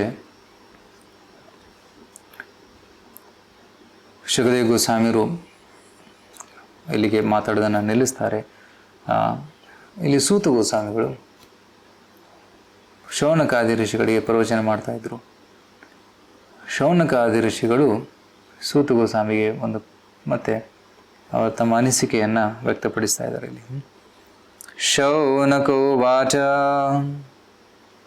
ಇತಿ ಅಭಿವ್ಯಾಹೃತಂ ರಾಜ ನಿಶಮ್ಯ ಭರತರ್ಷಭಃ ಕಿಮನ್ಯತ್ ಪೃಷ್ಟವಾನ್ ಭೂಯೋ ವೈಯಾಸಕಿಂ ಋಷಿಂ ಕವಿಂ. ಇಲ್ಲಿ ಶುಕದೇವ ಗೋಸ್ವಾಮಿಗಳಿಗೆ ಕವಿ ಅಂತ ಸಂಬೋಧನೆ ಮಾಡ್ತಾ ಇದ್ದಾರೆ. ವೈಯಾಸಕಿಂ ಋಷಿಂ ಕವಿಂ. ಕವಿ ಅಂದರೆ ಎಕ್ಸ್ಪರ್ಟ್ ಪೋಯೆಟ್, ಕವಿತಾ ರಚನೆ ಮಾಡೋದರಲ್ಲಿ ಎಕ್ಸ್ಪರ್ಟ್ ಆಗಿದ್ದವ್ರಿಗೆ ಕವಿ ಅಂತ ಕರೀತಾರೆ. ಇಲ್ಲಿ ಶುಕದೇವ ಗೋಸ್ವಾಮಿ ಭಾಗವತವನ್ನು ಹೇಳ್ತಾ ಇದ್ದಾರೆ. ಭಾಗವತವು ಅತ್ಯುತ್ತಮವಾದಂಥ ಒಂದು ರಚನೆ. ಭಾಗವತ ಉತ್ತಮ ಶ್ಲೋಕ, ಅತಿ ಉತ್ತಮವಾದಂತಹ ಶ್ಲೋಕಗಳು ಇಲ್ಲಿ ಇದೆ. ಅದಕ್ಕೆ ಶುಕದೇವ ಗೋಸ್ವಾಮಿಗಳಿಗೆ ಕವಿ ಅಂತ ಕರೀತಾ ಇದ್ದಾರೆ. ಸೊ ಭಗವದ್ಭಕ್ತರು 26 ಗುಣಗಳಿದೆ. 26 ಗುಣಗಳಲ್ಲಿ ಒಂದು ಮುಖ್ಯವಾದ ಗುಣ ಕವಿ ಅಂತ. ಸೊ ಇತಿ ಅಭಿವ್ಯಾಹೃತಂ ರಾಜನಿಗೆ ಹೇಳಿದರು ಶುಕದೇವ ಗೋಸ್ವಾಮಿಗಳು. ನಿಶಮ್ಯ ಭರತರ್ಷಭ, ಎಲ್ಲ ಭರತ ವಂಶದಲ್ಲಿ ಶ್ರೇಷ್ಠನಾದವನು ಪರೀಕ್ಷಿತ ಮಹಾರಾಜ. ಕಿಂ ಅನ್ಯತ್ ಪೃಷ್ಟವಾನ್, ಮತ್ತೇನು ಪ್ರಶ್ನೆಗಳನ್ನು ಕೇಳಿದ್ರು? ಕಿಂ ಅನ್ಯತ್ ಪೃಷ್ಟವಾನ್, ಯಾವ ಪ್ರಶ್ನೆಗಳನ್ನು ಕೇಳಿದ್ರು? ಸೊ ಇಲ್ಲಿ ಫೋಟೋದಲ್ಲಿ ನೀವು ನೋಡ್ತೀರ, ಪರೀಕ್ಷಿತ್ ಮಹಾರಾಜ್ ಕೆಳಗಡೆ ಕೂತ್ಕೊಂಡು ಪ್ರಶ್ನೆ ಕೇಳ್ತಾ ಇದ್ದಾನೆ. ಪ್ರಥಮ ಸ್ಕಂದದ ಅಂತ್ಯದಲ್ಲಿ ಪ್ರಶ್ನೆ ಕೇಳಿದ್ದ, ಸಾಮಾನ್ಯ ಜನರ ಕರ್ತವ್ಯ ಏನು, ಮತ್ತು ನಾವು ಸಾಯಬೇಕಾದಾಗ ಏನು ಮಾಡಬೇಕು, ಸಾಯುವ ವ್ಯಕ್ತಿಯ ಕರ್ತವ್ಯ ಏನಂದ್ರೆ 2 ಪ್ರಶ್ನೆ ಕೇಳಿದರು. ಅದಕ್ಕೆ ಉತ್ತರ ಆಲ್ರೆಡಿ ಕೊಟ್ಟಾಯ್ತು ಪ್ರಥಮ 2 ಅಧ್ಯಾಯಗಳಲ್ಲಿ. ಭಗವಂತನ ಸ್ಮರಣೆ ಮಾಡಬೇಕು. ಭಗವಂತ ಸ್ಮರಣೆ ವಿಧಾನ ಹಲವಾರು ಪ್ರಕಾರವಿದೆ. ವಿರಾಟ ರೂಪ ಧ್ಯಾನ, ಕ್ರಮಮುಕ್ತಿ ಮಾರ್ಗ, ಪರಮಾತ್ಮನ ಧ್ಯಾನ, ಈ ರೀತಿ ಹಲವು ಮಾರ್ಗಗಳನ್ನು ಹೇಳಿದರು. ಅಂತ್ಯದಲ್ಲಿ ಶ್ರೇಷ್ಠವಾದದ್ದು ಭಕ್ತಿ ಮಾರ್ಗ ಅಂತ ಕೂಡ ಹೇಳಿದರು. ಸೊ ಆ ಒಂದು ಪ್ರಶ್ನೆಗೆ ಉತ್ತರ ಕೊಟ್ಟಾಯಿತು. ಈಗ ಶೌನಕಾದಿ ಋಷಿಗಳು ಕೇಳ್ತಾ ಇದ್ದಾರೆ, ಕಿಂ ಅನ್ಯತ್ ಪೃಷ್ಟವಾನ್, ಮತ್ತೇನು ಪ್ರಶ್ನೆ ಕೇಳಿದ್ರು? ವಯಾಸಕಿಂ ಋಷಿಂ ಕವಿಂ, ಪರೀಕ್ಷಿತನಿಗೆ ಭರತರ್ಷಭ ಅಂತ ಕರೀತಾರೆ. ವಯಾಸಕಿ ಅಂದರೆ ಶುಕದೇವ ಗೋಸ್ವಾಮಿಗೆ ಕವಿ ಅಂತ ಸಂಬೋಧನೆ ಮಾಡ್ತಾ ಇದ್ದಾರೆ. ಸೊ ಎಲ್ಲ ಒಂದು ಪ್ರತಿಯೊಂದು ಪದಕ್ಕೂ ಒಂದು ಅರ್ಥ ಇದೆ. ಸೊ ಇಲ್ಲಿ ಪರೀಕ್ಷಿತ್ ಮಹಾರಾಜ ಗೃಹಸ್ಥನಾಗಿದ್ದ, ಆದರೂ ಕೂಡ ಮಹಾನ್ ಭಕ್ತನಾಗಿದ್ದ. ಇಲ್ಲಿ ಶುಕದೇವ ಗೋಸ್ವಾಮಿ ವೈರಾಗಿಗಳಿದ್ರು, ಅವರು ಕೂಡ ಮಹಾನ್ ಭಕ್ತರಾಗಿದ್ದರು. ಇಬ್ಬರು ಮಹಾನ್ ಭಕ್ತರ ಮಧ್ಯದಲ್ಲಿ ಸಂಬೋಧನೆ, ಒಂದು ಚರ್ಚೆ ನಡೀತಾ ಇದೆ. ಅದಕ್ಕೆ ಆ ವಿಷಯ ಕೂಡ ಅತ್ಯುತ್ತಮವಾಗಿರ್ಬೋದು. ದಯವಿಟ್ಟು ಆ ವಿಷಯಗಳನ್ನು ನಮಗೆ ತಿಳಿಸಿ ಅಂತ ಇಲ್ಲಿ ತಮ್ಮ ಇಚ್ಛೆಯನ್ನು ವ್ಯಕ್ತಪಡಿಸ್ತಾ ಇದ್ದಾರೆ. ಏತತ್ ಶುಶ್ರೂಷತಾಂ ವಿದ್ವನ್ ಸೂತನೋಂ ಅರ್ಹಸಿ ಭಾಷಿತುಂ ಕಥ ಹರಿ ಕಥೋಧರ್ಕಾಃ ಸದಾಂ ಸ್ಯು ಸದಸಿ ಧ್ರುವಂ. ಏತತ್ ಶುಶ್ರೂಷತಾಂ, ಹೇ ವಿದ್ವನ್, ಹೇ ಸೂತ ಗೋಸ್ವಾಮಿಗಳೇ, ನಾವು ಕೇಳೋದಕ್ಕೆ ಇಚ್ಛೆ ಪಡ್ತಾ ಇದ್ದೀವಿ. ನಾವು ಕೇವಲ ಟೈಮ್ ಪಾಸ್ಗೋಸ್ಕರ ಇಲ್ಲಿ ಅಟೆಂಡ್ ಆಗ್ತಾ ಇಲ್ಲ. ಕೆಲವರು ಸ್ಕೂಲಿಗೆ ಹೋಗ್ತಾರೆ ಅಟೆಂಡೆನ್ಸ್ ಹಾಕೋದಕ್ಕೆ. ಅಟೆಂಡೆನ್ಸ್ ಇಲ್ಲ ಅಂದರೆ ಫೇಲ್ ಆಗಿಬಿಡ್ತೀವಿ. ಅಟೆಂಡೆನ್ಸ್ ಹಾಕೋದಕ್ಕಂತ ಹೋಗ್ತಾರೆ. ಆದರೆ ಇಲ್ಲಿ ಶೌನಕಾದಿ ಋಷಿಗಳು ಅಟೆಂಡೆನ್ಸ್ ಹಾಕೋದಕ್ಕೆ ಕೂತಿದ್ದಿಲ್ಲ. ಅವರು ತೀವ್ರವಾಗಿ ಇಚ್ಛೆನ ಇಟ್ಕೊಂಡಿದ್ರು, ನಾವು ಕೇಳೋದಕ್ಕೆ ಕಾತರರಾಗಿದ್ದೀವಿ, ದಯವಿಟ್ಟು ಹೇಳಿ ಹೇಳಿ ಅಂತ ಪ್ರಶ್ನೆ ಮಾಡ್ತಾ ಇದ್ದಾರೆ. We are not A formal ಹಿಯರರ್ಸ್, right? ಕೆಲವೊಮ್ಮೆ ಭಾಷಣ ಕೊಡಬೇಕಾದಾಗ ದುಡ್ಡು ಕಟ್ಟು ಕರೆಸ್ತಾರೆ, ಬನ್ನಿ ಕೂತ್ಕೊಳ್ಳಿ ಅಂತ. ಪ್ರತಿಯೊಬ್ಬರು 500 ರೂಪಾಯಿ ಕೊಡ್ತಾರೆ, ಟ್ರಕ್ ಅರೇಂಜ್ ಮಾಡ್ತಾರೆ, ಬಂದು ಕೂತ್ಕೋತಾರೆ, ಆಗ ಭಾಷಣ ಆಗುತ್ತೆ. ಆ ರೀತಿ ಬಂದಿಲ್ಲ ನಾವು. ಭಗವಂತನ ಬಗ್ಗೆ ಕೇಳಬೇಕಂತ ಒಂದು ಕುತೂಹಲ ಇದೆ, ಕಾತರತೆ ಇದೆ, ದಯವಿಟ್ಟು ನಮಗೆ ಕೇಳಿ ಹೇಳಿ ಅಂತ. ಸೂತನೋ ಅರ್ಹಸಿ ಭಾಷಿತುಂ ಕಥಾ ಹರಿಕಥೋಧಾರ್ಕಾ ಸತಾಂ ಸ್ಯು ಸದಸಿ ಧ್ರುವಂ. ಆ ಒಂದು ಸದನದಲ್ಲಿ, ಆ ಒಂದು ಶುಕದೇವ ಗೋಸ್ವಾಮಿ ಪರೀಕ್ಷಿತ ಸೇರಿದಂತಹ ಒಂದು ಸ್ಥಳದಲ್ಲಿ ಹಲವಾರು ಋಷಿಮುನಿಗಳ ಒಂದು ಆಗಮ ಕೂಡ ಆಗಿತ್ತು. ಅವರೆಲ್ಲರೂ ಕೂತ್ಕೊಂಡು ಅಲ್ಲಿ ಕೇಳ್ತಾ ಇದ್ದಾರೆ. ಅಂತ ಮಹಾನ್ ಭಕ್ತರ ಸಂಘದಲ್ಲಿ ಹರಿಕಥೋದರ್ಕ, ಹರಿಕತೆ ಆಗಿರುತ್ತೆ, ಆ ವಿಷಯಗಳು ನಾವು ಕೇಳಬೇಕು ಅಂತ ಹೇಳಿ ಹೇಳ್ತಾರೆ. ಸೊ ಪ್ರಭುಪಾದರಿ ತಾತ್ಪರ್ಯದಲ್ಲಿ ಬರೀತಾರೆ, ಆ್ಯಕ್ಚುಲಿ ಹಲವಾರು ಹರಿಕತೆ ಪುಸ್ತಕಗಳಿದೆ. ಸಾಮಾನ್ಯವಾಗಿ ಜನರು ಸೋಷಿಯಾಲಜಿ, ಸೋಷಿಯಲ್ ಪಾಲಿಟಿಕ್ಸ್ ಮತ್ತು ನ್ಯೂಸ್ ಎಲ್ಲ ಕೇಳೋದಕ್ಕೆ ಇಷ್ಟಪಡ್ತಾರೆ. ಅದಕ್ಕೋಸ್ಕರ ಮಹಾಭಾರತದ ರಚನೆ ಮಾಡಿದರು ವ್ಯಾಸದೇವರು. ವೇದಗಳನ್ನು ಓದೋದಕ್ಕೆ ಜನರಿಗೆ ಇಂಟ್ರೆಸ್ಟ್ ಇಲ್ಲ, ಅದಕ್ಕೆ ಮಹಾಭಾರತ ರಚನೆ ಮಾಡ್ತೀನಿ. ಮಹಾಭಾರತದಲ್ಲಿ ಪಾಲಿಟಿಕ್ಸ್ ಇದೆ, ಯುದ್ಧ ಇದೆ, ರೊಮ್ಯಾನ್ಸ್ ಇದೆ, ಮತ್ತು ಥ್ರಿಲ್ ಇದೆ, ಸಸ್ಪೆನ್ಸ್ ಇದೆ. ಸೊ ತುಂಬ ಚೆನ್ನಾಗಿ ಅವರು ಓದ್ತಾರೆ ಇದನ್ನು. ಮಧ್ಯದಲ್ಲಿ ಭಗವದ್ಗೀತೆ ಕೂಡ ಹಾಕಿದ್ದಾರೆ. ಮಹಾಭಾರತದ ಸಾರ, ಭಾರತಾಮೃತ ಸರ್ವಸ್ವಂ ವಿಷ್ಣು ವಕ್ತ್ರಾದ್ ವಿನಿಸೃತಂ, ಇಡೀ ಮಹಾಭಾರತದ ಸಾರ ಭಗವದ್ಗೀತಾ. ಸೊ ಭಗವದ್ಗೀತೆ ಅನ್ನ ಓದಬೇಕು. ಸೊ ಭಗವದ್ಗೀತೆ ವಿಶೇಷವಾಗಿ ಅಲ್ಪ ಬುದ್ಧಿವಂತರಿಗೋಸ್ಕರ ರಚನೆ ಮಾಡಿದ್ದು. ಯಾರಿಗೆ ವೇದಗಳು ಉಪನಿಷತ್ತುಗಳು ಅರ್ಥ ಆಗೋದಿಲ್ವೋ ಅವರು ಭಗವದ್ಗೀತೆಯನ್ನು ಓದಿದರೆ ಅರ್ಥ ಆಗುತ್ತೆ. ಮಹಾಭಾರತದ ಒಂದು ಅಂಗವಾಗಿದೆ ಅದು. ಸೊ ಅಂತ ಇಲ್ಲಿ ಹೇಳ್ತಾರೆ. ಸೊ ಕೆಲವರು ಹೇಳ್ತಾರೆ ಭಗವದ್ಗೀತೆ ಕೇವಲ ವೈರಾಗಿಗಳು ಓದಬೇಕು, ಸಂತರು ಮಾತ್ರ ಓದಬೇಕು ಅಂತ. ಅಲ್ಲ, ಭಗವದ್ಗೀತೆ ಫಸ್ಟ್ ಶ್ರವಣ ಮಾಡಿದವರು ಯಾರು? ಅರ್ಜುನ. ಅರ್ಜುನ ವೈರಾಗಿಯಾಗಿದ್ನ? ಇಲ್ಲ, ಅವನು ರಾಜನಾಗಿದ್ದ, ಗೃಹಸ್ಥನಾಗಿದ್ದ. ಸೊ ಈ ಒಂದು ಭಗವದ್ಗೀತೆ ಜ್ಞಾನ ವೈರಾಗಿಗಳಿಗೂ ಕೂಡ ಇದೆ, ಗೃಹಸ್ಥರಿಗೂ ಕೂಡ ವಿಶೇಷವಾಗಿದೆ, ರಾಜರಿಗೆ ವಿಶೇಷವಾಗಿದೆ. ರಾಜವಿದ್ಯಾ ರಾಜಗುಹ್ಯಂ, ಇದು ಕಿಂಗ್ ಆಫ್ ಆಲ್ ನಾಲೆಜ್, ಎಲ್ಲ ವಿದ್ಯೆಗಳ ರಾಜ. ಸೊ ರಾಜರು ಕೂಡ ಇದನ್ನು ಓದಬೇಕು. ಏವಂ ಪರಂಪರಾ ಪ್ರಾಪ್ತಂ ಇಮಂ ರಾಜರ್ಷಿಯೋ ವಿದುಹು, ರಾಜರ್ಷಿಗಳು ಇದನ್ನು ಕಲಿತಾ ಇದ್ರು ಪರಂಪರೆಯಲ್ಲಿ. ಸೊ ಮಹಾಭಾರತವಾಗಿರಲಿ, ರಾಮಾಯಣವಾಗಿರಲಿ, ಮಹಾಭಾಗವತವಾಗಿರಲಿ, ಭಗವದ್ಗೀತೆ ಆಗಿರಲಿ, ಇದನ್ನು ಎಲ್ಲರೂ ಓದಬೇಕು. ಅನ್ಯ ವಿಷಯಗಳನ್ನು ಕೇಳೋದು ಬಿಟ್ಟು ಈ ವಿಷಯಗಳನ್ನು ಓದಬೇಕು ಅಂತ ಇಲ್ಲಿ ಹೇಳ್ತಾರೆ. ಸೊ ಭಗವಂತ ಮಹಾಭಾರತದಲ್ಲಿ ಲೀಲೆ ಕೂಡ ಮಾಡ್ತಾನೆ. ಕೃಷ್ಣ ಬಂದು ಯಾಕೆ ಮಾಡ್ದ ಲೀಲೆಗಳನ್ನು? ಯಾಕೆಂದರೆ ಆ ಲೀಲೆಗಳನ್ನು ಶ್ರವಣ ಮಾಡೋದ್ರಿಂದ ಜನರಿಗೆ ಕಲ್ಯಾಣವಾಗುತ್ತೆ. ಅನುಗ್ರಹಾಯ ಭಕ್ತಾನಾಂ ಮಾನುಷಿಂ ದೇಹಂ ಆಸ್ಥಿತಃ. ಅನುಗ್ರಹಾಯ ಭಕ್ತಾನಾಂ, ಭಕ್ತರಿಗೆ ಅನುಗ್ರಹ ಮಾಡೋದಕ್ಕೆ ಮನುಷ್ಯನ ರೂಪದಲ್ಲಿ ಕೃಷ್ಣ ಬರ್ತಾನೆ ಅಂತ ಇಲ್ಲಿ ಹೇಳ್ತಾರೆ. ಅನುಗ್ರಹ ಭಕ್ತಾನಾಂ ಮಾನುಷಂ ದೇಹಂ ಆಸ್ಥಿತಃ ಭಜತೆ ತಾದೃಶಿ ಕ್ರೀಡಾ ಯಾ ಶ್ರುತ್ವ ತತ್ಪರೋ ಭವೇತ್. ಭಗವಂತನು ಮಾಡಿದಂತಹ ಕ್ರೀಡೆಯನ್ನು ಅಥವಾ ಲೀಲೆಗಳನ್ನು ಶ್ರವಣ ಮಾಡಿದಾಗ ಶ್ರುತ್ವ ತತ್ಪರೋ ಭವೇತ್, ಅವರು ಗುಣಾತೀತರಾಗ್ತಾರೆ, ಈ ಭೌತಿಕ ಬಂಧನದಿಂದ ಮುಕ್ತರಾಗ್ತಾರೆ. ಆ ಲೀಲೆಗಳನ್ನು ಕೊಡುವುದಕ್ಕೆ ಕೃಷ್ಣ ಇಲ್ಲಿ ಅವತರಿಸಿ ದ್ವಾರಕಾ ಲೀಲೆ, ಮಥುರಾ ಲೀಲೆ, ವೃಂದಾವನ ಲೀಲೆ, ಹಲವಾರು ಲೀಲೆಗಳನ್ನು ಮಾಡ್ತಾನೆ. ಆ ಲೀಲೆಗಳನ್ನು ಕೇಳುವುದರಿಂದ ನಮ್ಮ ಉದ್ಧಾರವಾಗುತ್ತೆ. ಅದೇ ಭಗವಂತನ ಅವತಾರದ ಮುಖ್ಯ ಕಾರಣ ಅಂತ ಆಚಾರ್ಯರು ಹೇಳ್ತಾರೆ. ಸವೈ ಭಗವತೋ ರಾಜ ಪಾಂಡವೇಯೋ ಮಹಾರಥಃ ಬಾಲಕ್ರೀಡಾನಕೈ ಕ್ರೀಡನ್ ಕೃಷ್ಣ ಕ್ರೀಡಾಂ ಯ ಆದದೆ. ಸವೈ ಭಗವತೋ ರಾಜ, ಭಗವಂತನ ಭಕ್ತರಾಗಿದ್ದ. ಭಾಗವತ, ಭಾಗವತ ಅಂದರೆ ಭಾಗವತ ಪುರಾಣ ಕೂಡ ಭಾಗವತ. ಭಗವಂತನ ಭಕ್ತರು ಕೂಡ ಭಾಗವತರು. ಕೆಲವು ಭಕ್ತರಿಗೂ ಕೂಡ ಭಗವಾನ್ ಅಂತ ಕರೀತಾರೆ. ಭಗವಾನ್ ನಾರದ, ಭಗವಾನ್ ವ್ಯಾಸ, ಭಗವಾನ್ ಶುಕಃ, ಈ ರೀತಿ ಯಾರು ಮಹಾಪ್ರಭಾವಶಾಲಿ ಭಕ್ತರಿದ್ದಾರೋ ಅವರು ಕೂಡ ಭಗವಾನ್ ಅಂತ ಸಂಬೋಧನೆ. ಇಲ್ಲಿ ರಾಜ ಪರೀಕ್ಷಿತ, ಅವನು ಪಾಂಡವನ ಮೊಮ್ಮಗ. ಸೊ ಅವನು ಭಾಗವತಃ, ಮಹಾರಥಃ, ಮಹಾಪರಾಕ್ರಮಿ ಕೂಡ. ಬಾಲಕ್ರೀಡಾನಕೈ ಕ್ರೀಡಾನ್.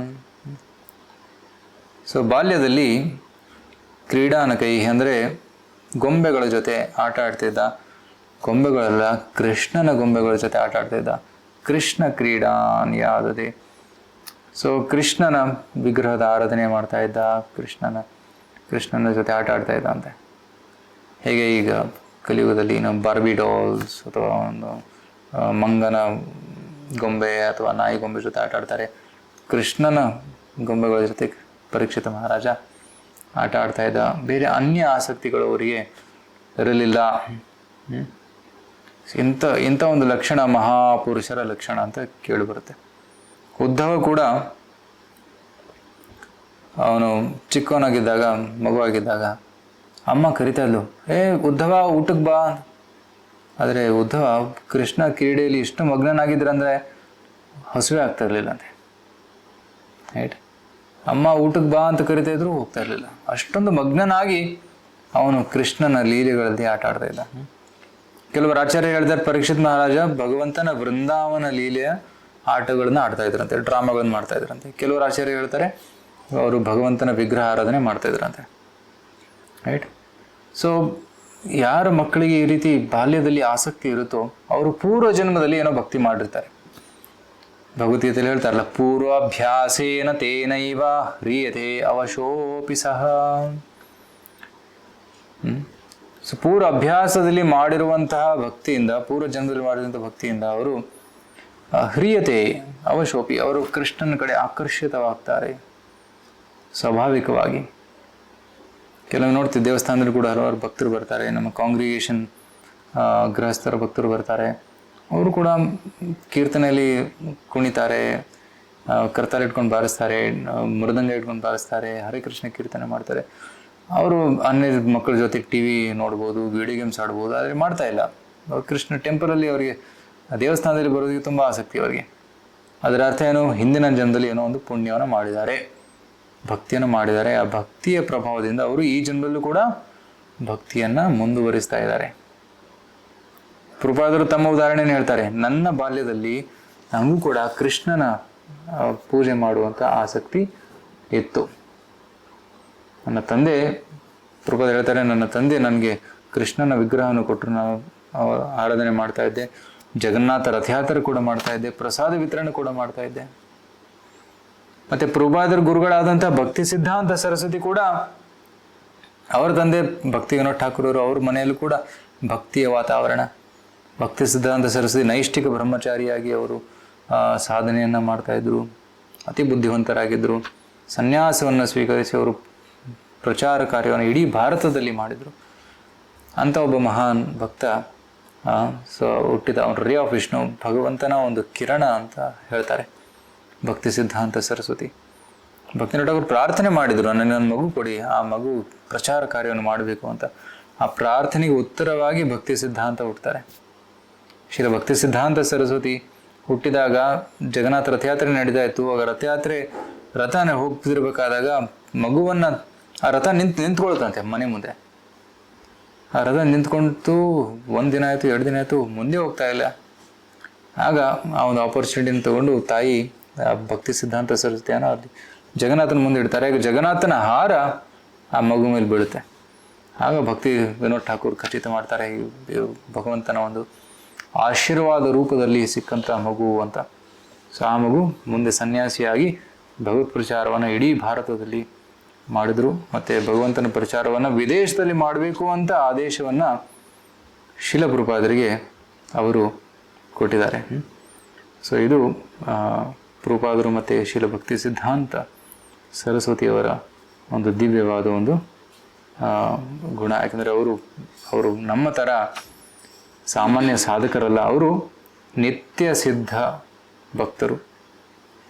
ಅವರು ನಮ್ಮ ಥರ ಸಾಧನೆ ಮಾಡಿ ಸಿದ್ಧರಾಗಿಲ್ಲ, ಅವರು ನಿತ್ಯ ಸಿದ್ಧ ಭಗವಂತನ ಅವರು ಆಂತರಿಕ ನಿಜವಾದ ಭಕ್ತರು. ಅವರು ಸ್ಪೆಸಿಫಿಕ್ ಕಾರ್ಯಕ್ಕೋಸ್ಕರ, ಪ್ರಚಾರ ಕಾರ್ಯಕ್ಕೋಸ್ಕರ ಅವರು ಇಲ್ಲಿ ಬಂದಿದ್ದಾರೆ.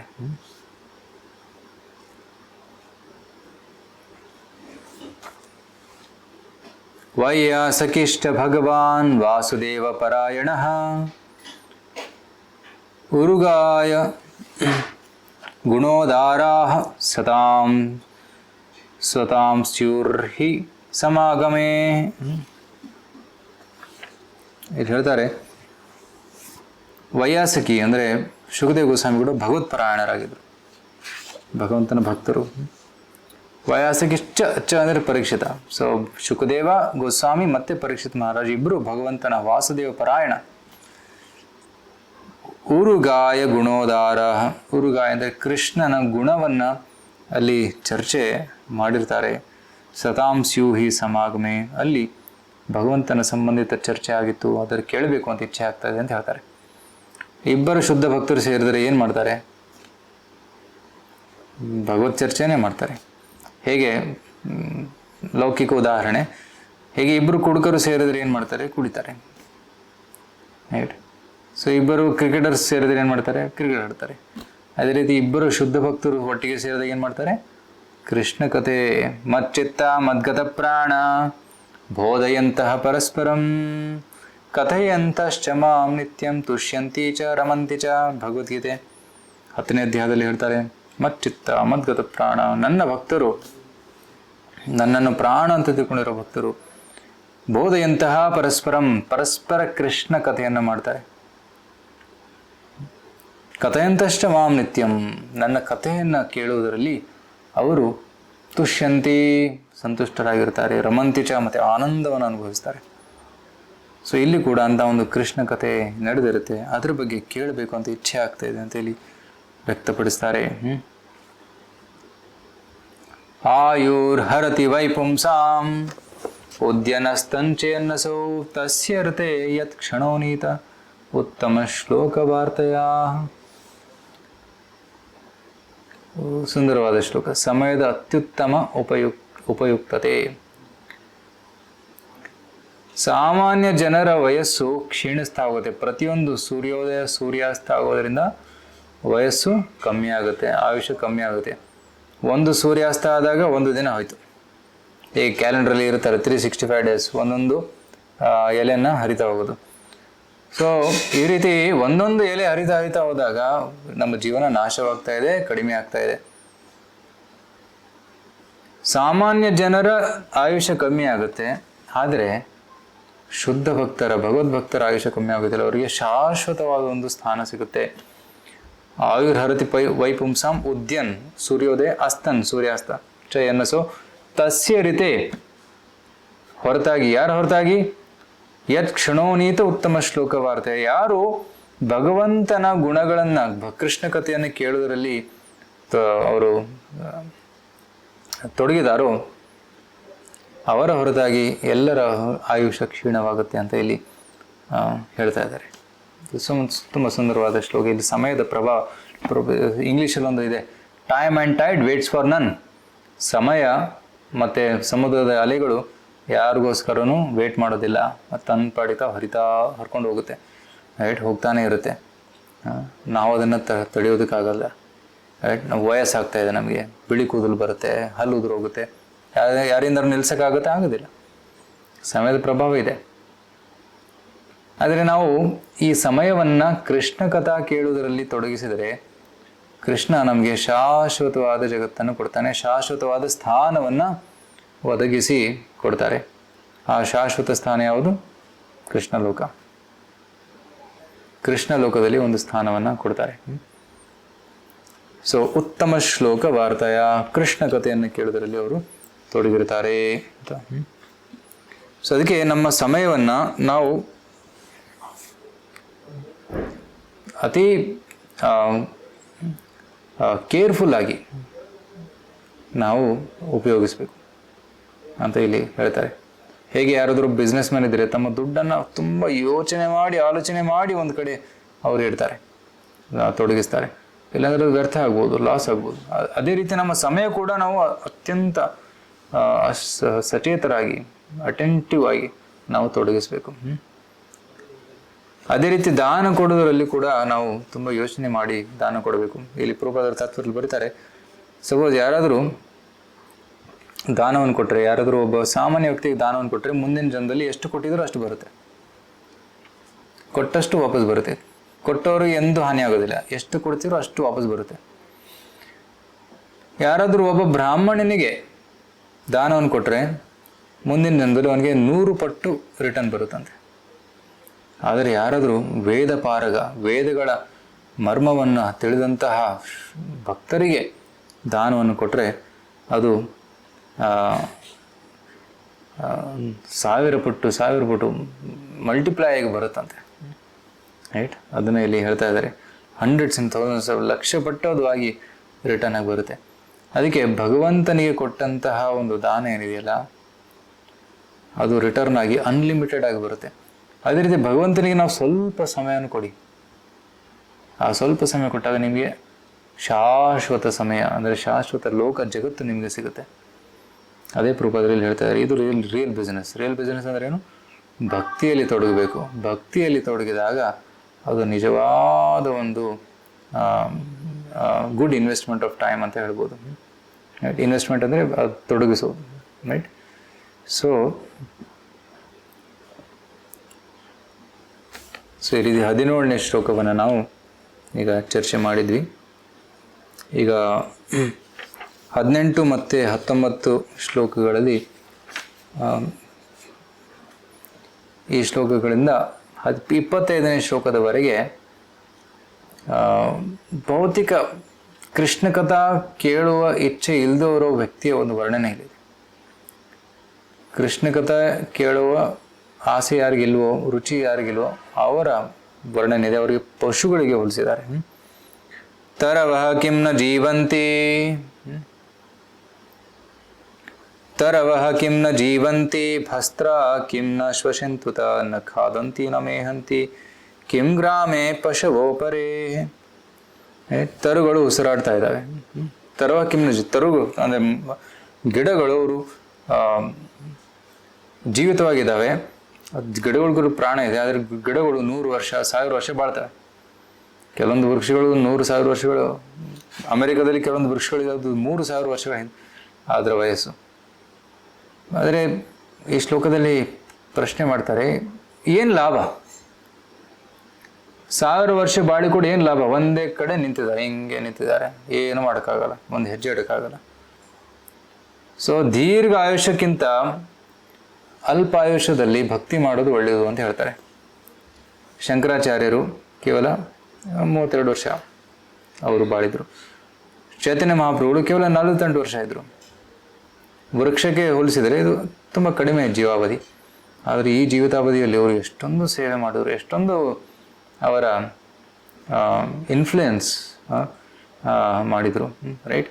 ಸೊ ನಾವು ಎಷ್ಟು ಇನ್ಫ್ಲುಯೆನ್ಸ್ ಮಾಡ್ತೀವಿ, ಅದರ ಎಷ್ಟು ಪ್ರಭಾವವನ್ನು ನಾವು ಸಮಾಜದಲ್ಲಿ ಬೀರ್ತೀವಿ, ಅದು ತುಂಬ ಮುಖ್ಯ. ಸೊ ಚಿಕ್ಕ ಆಯುಷ್ಯದಲ್ಲಿ ಹೆಚ್ಚು ಭಕ್ತಿ ಮಾಡೋದು ಉತ್ತಮ, ದೀರ್ಘ ಆಯುಷ್ಯಕ್ಕಿಂತ ಅಂತೇಳಿ ಹೇಳ್ತಾರೆ. ಗಿಡುತ್ತಾರೆ ಇರೋದು ಏನು ಲಾಭ? ಭಸ್ತ್ರ ಕಿಂನ ಶ್ವಸಂತುದ. ಭಸ್ತ್ರ ಅಂದರೆ ಒಬ್ಬ ಕಮ್ಮಾರ, ಬ್ಲ್ಯಾಕ್ ಸ್ಮಿತ್, ಕಬ್ಬಣದ ಜೊತೆ ಕೆಲಸ ಮಾಡ್ತಾನಲ್ಲ ಅವನು. ಆ ಭಸ್ತ್ರ ಅಂತ ಇರುತ್ತೆ ಅಲ್ಲಿ, ಅದು ಉಸಿರಾಡ್ತೀವಿ, ಬುಸ್ ಬುಸ್ ಅಂತ. ಅದರಿಂದ ಒಂದು ಗಾಳಿ ಬೀಸುತ್ತೆ, ಗಾಳಿಯಿಂದ ಅದು ಕಬ್ಬಣ ಉರಿಯುತ್ತೆ, ಕೆಂಡವಾಗುತ್ತೆ, ಆಗ ಅವನು ಹೊಡಿತಾನೆ. ಸೊ ಅದು ಕೂಡ ಉಸಿರಾಡ್ತಿದೆ. ಆ ರೀತಿ ಉಸಿರಾಡೋದು ಮನುಷ್ಯರು ಇದ್ದಾರೆ. ಯಾಕೆ? ಅಂಥ ಜೀವನ ಬೇಡ ಅಂತ. ಭಸ್ತ್ರ ಕಿಂನ ಶ್ವಸಂತುತ ನ ಖಾದಂತಿ ನ ಮೇಹಂತಿ. ಪಶವ, ಗ್ರಾಮದಲ್ಲಿರುವಂತಹ ಪಶುಗಳು ಕೂಡ ಅವರು ಊಟ ಮಾಡ್ತಾ ಇದ್ದಾರೆ, ಅವು ಕೂಡ ಮೈಥುನ ಮಾಡ್ತಾ ಇದ್ದಾರೆ. ಮನುಷ್ಯನ ಅದೇ ರೀತಿ ಮಾಡಿದರೆ ಏನು ಲಾಭ? ಮನುಷ್ಯ ಜೀವನದಲ್ಲಿ ಭಗವತ್ ಪ್ರಾಪ್ತಿ ಮಾಡಬೇಕು, ಭಗವಂತನ ಸೇವೆ ಮಾಡಬೇಕು, ಅದು ಮುಖ್ಯವಾದದ್ದು ಅಂತೇಳಿ ಹೇಳ್ತಾ ಇದ್ದಾರೆ. ಯಾರು ಭಕ್ತಿ ಮಾಡೋದಿಲ್ಲ ಅವರಿಗೆ ದ್ವಿಪಾದ ಪಶು, 2 ಕಾಲಿರುವ ಪ್ರಾಣಿ ಅಂತ ಇಲ್ಲಿ ಕರಿತಾ ಇದ್ದಾರೆ. ಶ್ವವಿಡ್ ವರಾಹ ಉಷ್ಟ್ರಕರೈ ಸಂಸ್ತುತ ಪುರುಷ ಪಶು ನಯತ್ಕರ್ಣ ಪಥೋಪೇತೋ ಜಾತು ನಾಮ ಗದಾಗ್ರಜ. ಇಲ್ಲಿ 4 ಪ್ರಾಣಿಗಳಿದಾವೆ ನೋಡಿ. ಸೊ ಶ್ವ ಅಂದರೆ ನಾಯಿ, ಮತ್ತೆ ವಿಡ್ ವರಾಹ ಅಂದರೆ ವಿಷ್ಟ, ಅಂದರೆ ವಿಷ್ಟ ತಿನ್ನುವಂತಹ ಪ್ರಾಣಿ ಅದು ವರಾಹ, ಹಂದಿ. ಉಷ್ಟ್ರ ಅಂದರೆ ಒಂಟೆ, ಖರ ಅಂದರೆ ಕತ್ತೆ. ಸೊ ಯಾರು ಭಗವಂತನ ಗುಣವನ್ನು ಕೇಳ್ತಾ ಇಲ್ವೋ ಅವರು ಈ 4 ಪ್ರಾಣಿಗಳಿಗೆ ಹೋಲಿಸಿದ್ದಾರೆ. ಜಾತು ನಾಮ ಗದಾಗ್ರಜ. ಗದಾಗ್ರಜ ಅಂದರೆ ಕೃಷ್ಣ. ಕೃಷ್ಣನ ಗುಣಗಳನ್ನು ಕೇಳದೇ ಇರೋ ಜನರು ಈ ರೀತಿ ಇದ್ದಾರೆ. ನಾಯಿ, ಅದಕ್ಕೊಂದು ನಾಯಿಯ ಸ್ವಭಾವ ಏನಂದರೆ ಅದು ಊಟಕ್ಕೋಸ್ಕರ ಮನೆ ಮನೆ ಮನೆ ಓಡಾಡ್ತಾ ಇರುತ್ತೆ. ಅದೇ ರೀತಿ ಮನುಷ್ಯರು ಕೂಡ ಚೆನ್ನಾಗಿ ಓದಿರ್ತಾರೆ, ಆದರೆ ಕೆಲಸಕ್ಕೋಸ್ಕರ ಕೆಲಸ ಕೊಡಿ ಅಂತ ಭಿಕ್ಷೆ ಬಿಡ್ತಾರೆ. ಅದು ನಾಯಿಯ ಜೀವನ ಅಂತ ಹೇಳ್ತಾರೆ. ಹಂದಿ ಎಲ್ಲದನ್ನು ತಿನ್ನುತ್ತೆ, ಈ ಯೋಚನೆ ಮಾಡೋದಿಲ್ಲ, ಏನು ಬರುತ್ತೋ ಮುಂದೆ ಅದು ತಿನ್ನುತ್ತೆ. ಸೊ ಜನರು ಕೂಡ ಆಲೋಚನೆ ಮಾಡದೆ ಎಲ್ಲವನ್ನು ಯಾರು ತಿಂತಾರೋ ಅವರು ಹಂದಿ ಥರ ಜೀವಿಗಳು ಅಂತ ಹೇಳ್ತಾರೆ. ಒಂಟೆ ಮರುಭೂಮಿಯಲ್ಲಿ ಮುಳ್ಳು ಗಿಡಗಳನ್ನು ತಿನ್ನುತ್ತೆ. ಆ ಮುಳ್ಳು ಗಿಡಗಳನ್ನು ತಿನ್ಬೇಕಾದ್ರೆ ಅದು ನಾಲಿಗೆ ಕಟ್ಟಾಗುತ್ತೆ. ಆದರೆ ರಕ್ತದ ರುಚಿ ತುಂಬ ಚೆನ್ನಾಗಿ ಅನಿಸುತ್ತೆ, ನೋವಾಗ್ತದೆ, ಆದರೂ ಕೂಡ ಚೆನ್ನಾಗಿದೆ ಅಂತದ್ರ ಅವನ ಅನಿಸಿಕೆ. ಅಂಥ ಜನರು ಒಂಟೆ ಜನ. ಅದನ್ನು ಮೈಥುನ ಜೀವನಕ್ಕೆ ಹೋಲಿಸಿದ್ದಾರೆ. ಮೈಥುನ ಅಂದರೆ ಮೈಥುನ ಜೀವನದಲ್ಲಿ ಕೂಡ ಮೈಥುನ ಮಾಡಿದಾಗ ವೀರ್ಯಪತನವಾಗುತ್ತೆ, ಅದು ಕೂಡ ರಕ್ತ. ಸೊ ಅದು ಪೇನ್ಫುಲ್, ಅದು ಒಳ್ಳೆಯದಲ್ಲ. ಆದರೂ ಕೂಡ ಮೈಥುನ ಮಾಡ್ತಾರೆ. ಯಾಕಂದರೆ ಅದರಲ್ಲಿ ಸ್ವಲ್ಪ ಸುಖ, ಒಂದು ಹನಿ ಸುಖ ಸಿಗುತ್ತೆ. ಆ ಒಂದು ಹನಿ ಸುಖಕ್ಕೋಸ್ಕರ ಎಷ್ಟೊಂದು ಕಷ್ಟ ಅನುಭವಿಸ್ತಾರೆ. ರೈಟ್. ಅಂದರೆ ಮೈಥುನ ಜೀವನ ಅದು ನಿಷೇಧವಾಗಿಲ್ಲ, ಆದರೆ ಮಕ್ಕಳನ್ನು ಪಡೆಯೋದಕ್ಕೆ ಅದು ಸಮ್ಮತಿ ಇದೆ. ಆದರೆ ಇಂದ್ರತುಪ್ಪಿಗೋಸ್ಕರ ಮಾಡಿದರೆ ಅದರಿಂದ ಆರೋಗ್ಯ ಹಾನಿಯಾಗುತ್ತೆ. ಅಂಥವ್ರನ್ನು ಉಷ್ಟ್ರಕ್ಕೆ ಹೋಲಿಸಿದ್ದಾರೆ, ಒಂಟೆಗೆ ಹೋಲಿಸಿದ್ದಾರೆ. ಮತ್ತು ಕತ್ತೆ ಏನು? ಕತ್ತೆ ಸ್ವಭಾವ ಏನು? ಕತ್ತೆ ಏನು ಮಾಡುತ್ತಂದರೆ, ಹುಲ್ಲು ಎಲ್ಲ ಕಡೆ ಇದೆ, ಆದರೆ ನಾನು ಒಂದು ಧೋಬಿ ಅಗಸನ ಬಟ್ಟೆಗಳನ್ನು ಹೊತ್ಕೊಂಡು ಹೋದ್ರೆ ಮಾತ್ರ ನನಗೆ ಹುಲ್ಲು ಸಿಗುತ್ತೆ ಅಂತ ಎಷ್ಟೊಂದು ಕಷ್ಟಪಡ್ತಾನೆ. ಕಷ್ಟಪಟ್ಟು ಸ್ವಲ್ಪ ಹುಲ್ಲು ಅವನಿಗೆ ಸಿಗುತ್ತೆ. ಅಂಥವ್ರಿಗೆ ಕತ್ತೆಗೆ ಹೋಲಿಸಿದ್ದಾರೆ. ಶಿವಬಿಡ್ ವರಾಹ ಉಷ್ಟ್ರಕರೈ ಸಂಸ್ಕೃತ ಪುರುಷ ಪಶು. ಇಂಥ ಪ್ರಾಣಿಗಳಂಥ ಮನುಷ್ಯರು ಇನ್ನೊಬ್ಬ ಶ್ರೇಷ್ಠ ಪ್ರಾಣಿಯನ್ನು ಹೊಗಳ್ತಾರಂತೆ. ರೈಟ್? ಈಗ ಸಮಾಜದಲ್ಲಿ ನೋಡ್ತೀವಿ, ಯಾರೊಬ್ಬರು ಲೀಡರ್ ಆಗಿರ್ತಾರೆ, ಅವನು ಕುಡುಕ, ಇನ್ನು ಬೇರೆ ಕುಡುಕರು ಅವನನ್ನು ಹೊಗಳ್ತಾರೆ, ತುಂಬ ಚೆನ್ನಾಗಿದೆ ಲೀಡರು ಅಂತ. ಸೊ ನಾಯಿಗಳಂತಹ ಜನರು ಇನ್ನೊಬ್ಬ ನಾಯಿಯನ್ನು, ಶ್ರೇಷ್ಠ ನಾಯಿಯನ್ನು ಹೊಗಳ್ತಾರೆ. ಕತ್ತೆ ಅಂತ ಜನರು ಇನ್ನೊಬ್ಬ ಶ್ರೇಷ್ಠ ಕತ್ತೆಯನ್ನು ಹೊಗಳ್ತಾರೆ. ಅವರಿಗೆ ಕೃಷ್ಣ ಕಥೆ ಕೇಳುವುದರಲ್ಲಿ ಒಂದು ಚೂರು ರುಚಿ ಇಲ್ಲ. ಅಂಥವ್ರನ್ನ ಪಶುಗಳಿಗೆ ಹೋಲಿಸಿದ್ದಾರೆ. ಸೊ ಈ ಒಂದು ವರ್ಣನೆ ಮುಂದೆ ಕೂಡ ಕಂಟಿನ್ಯೂ ಆಗುತ್ತೆ. ಅದನ್ನು ನಾವು ನೋಡೋಣ. ಈಗ ಶ್ಲೋಕ 20ರಲ್ಲಿ ಕೃಷ್ಣ ಕಥಾ ಕೇಳುವುದಕ್ಕೆ ರುಚಿ ಇಲ್ಲದವರ ಹಲವು ಅಂಗಗಳ ವರ್ಣನೆಯನ್ನು ಇಲ್ಲಿ ಮಾಡ್ತಾ ಇದ್ದಾರೆ. ಶ್ಲೋಕ 20ರಿಂದ 25ರವರೆಗೆ ಇದೇ ಚರ್ಚೆ ನಡೆಯುತ್ತೆ. ಶ್ಲೋಕ ಕ್ರಮಾಂಕ 20 ಈ ರೀತಿ ಇದೆ. ಬಿಲೇಬತೋರು ಕ್ರಮ ವಿಕ್ರಮಾನ್ಯೇ ನ ಶೃಣ್ವತಃ ಕರ್ಣಪುಟೇ ನರಸ್ಯ ಜಿಹ್ವಾಸತೆ ದಾರ್ದುರಿಕೇವ ಸೂತ ನ ಚೋಪಗಾಯತ್ಯುರ್ಗಾಯ ಗಾಥಾ. 20ನೇ ಶ್ಲೋಕದಲ್ಲಿ ಆ ವ್ಯಕ್ತಿಗಳ ಕಿವಿ ಮತ್ತು ನಾಲಿಗೆ ಇದರ ವರ್ಣನೆಯನ್ನು ಮಾಡಿದ್ದಾರೆ. ಕಿವಿಯನ್ನು ಹಾವಿನ ಹುತ್ತಿನ ರಂಧ್ರಗಳಿಗೆ ಹೋಲಿಸಿದ್ದಾರೆ. ಎಂಥ ಕಿವಿಗಳು? ಯಾವ ಕಿವಿಗಳಿಂದ ಜನರು ಕೃಷ್ಣ ಕಥೆಯನ್ನು ಕೇಳುವುದಿಲ್ವೋ, ದೇವೋತ್ತಮ ಪರಮಪುರುಷನ ವಿಕ್ರಮ ಮತ್ತು ಅದ್ಭುತ ಕಾರ್ಯಗಳ ಸಂದೇಶಗಳನ್ನು ಕೇಳದಿದ್ದರೆ ಅಂತಹ ಕಿವಿಗಳನ್ನು ಹಾವಿನ ಹುತ್ತಿನ ರಂಧ್ರಗಳಿಗೆ ಹೋಲಿಸಿದ್ದಾರೆ. ಮತ್ತು ನಾಲಿಗೆಯನ್ನು ಕಪ್ಪೆಯ ನಾಲಿಗೆ. ಕಪ್ಪೆ ಏನು ಮಾಡುತ್ತೆ? ಮಳೆಗಾಲದಲ್ಲಿ ಕೊರ್ರು ಕೊರ್ರು ಕೊರ್ರು ಅಂತ ಕೂಗ್ತಾ ಇರುತ್ತೆ. ಆ ಕೂಗನ್ನು ಕೇಳಿ ಹಾವು ಹತ್ತಿರ ಬರುತ್ತೆ, ಹಾವು ಕಪ್ಪೆಯನ್ನು ತಿಂದುಬಿಡುತ್ತೆ. ಸೊ ಭಗವಂತನ ಕುರಿತ ಸ್ತೋತ್ರಗಳನ್ನು ಹಾಡುವುದು ಮತ್ತು ಸಂಕೀರ್ತನ ಮಾಡದಿದ್ದರೆ, ರೈಟ್, ಭಗವಂತನ ಗುಣಗಾನ ಮತ್ತು ಭಗವಂತನ ನಾಮ ಸಂಕೀರ್ತನ ಮಾಡದೇ ಇದ್ದರೆ ಅಂತಹ ಒಂದು ನಾಲಿಗೆಯನ್ನು ಕಪ್ಪೆಯ ನಾಲಿಗೆಗೆ ಹೋಲಿಸಿದ್ದಾರೆ. ಸೊ ಇದೇ 20ನೇ ಶ್ಲೋಕದ ವರ್ಣನೆ. ಸೊ ಯಾರು ತಮ್ಮ ನಾಲಿಗೆಯನ್ನು ಭಗವಂತನ ಕೀರ್ತನೆ ಮಾಡೋದಕ್ಕೆ ಉಪಯೋಗಿಸಿದಳು, ಅವರ ನಾಲಿಗೆ ಕಪ್ಪೆಯ ನಾಲಿಗೆ ಥರ. ಅದು ಕೇವಲ ಮೃತ್ಯುವನ್ನು, ಹಾವನ್ನು ಮೃತ್ಯುವಿಗೆ ಕಂಪೇರ್ ಮಾಡಿದ್ದಾರೆ. ಆ ಮೃತ್ಯು ಬಂದು ನಮ್ಮನ್ನು ನುಂಗಿ ಬಿಡುತ್ತೆ, ಅಂದರೆ ನಮಗೆ ಸಾವು ಬರುತ್ತೆ. ಆದರೆ ಯಾರು ಭಗವಂತನ ನಾಮಕೀರ್ತನೆ ಮಾಡ್ತಾ ಇರ್ತಾರೋ ಅವರಿಗೆ ಮೃತ್ಯು ಬಂದಾಗ ಅವರು ಭಗವಂತನ ಹತ್ರ ಹೋಗ್ತಾರೆ, ಪುನರ್ಜನ್ಮ ಅವರು ತಗೊಳ್ಳೋದಿಲ್ಲ. ಅದೇ ವ್ಯತ್ಯಾಸ. ಎಲ್ಲರಿಗೂ ಸಾವು ಬರುತ್ತೆ, ಆದರೆ ಭಕ್ತರಿಗೆ ಸಾವು ಬಂದಾಗ ಅವರು ಭಗವಂತನ ಹತ್ರ ಹೋಗ್ತಾರೆ. ಕರ್ಮಿಗಳಿಗೆ ಸಾವು ಬಂದಾಗ ಅವರು ಮತ್ತೆ ಪುನರ್ಜನ್ಮ ತಗೊಂಡು ಹುಟ್ಟಿ ಬರ್ತಾರೆ. ಅದನ್ನೇ ಇಲ್ಲಿ ಪ್ರಭುಪಾದರು ಹೇಳ್ತಾರೆ.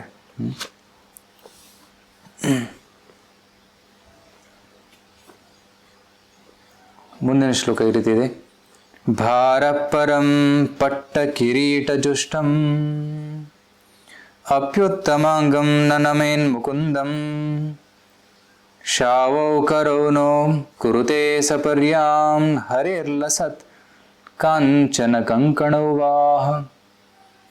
ಇಲ್ಲಿ ತಲೆ ಮತ್ತು ಕೈ ಇದರ ವರ್ಣನೆ ಇದೆ.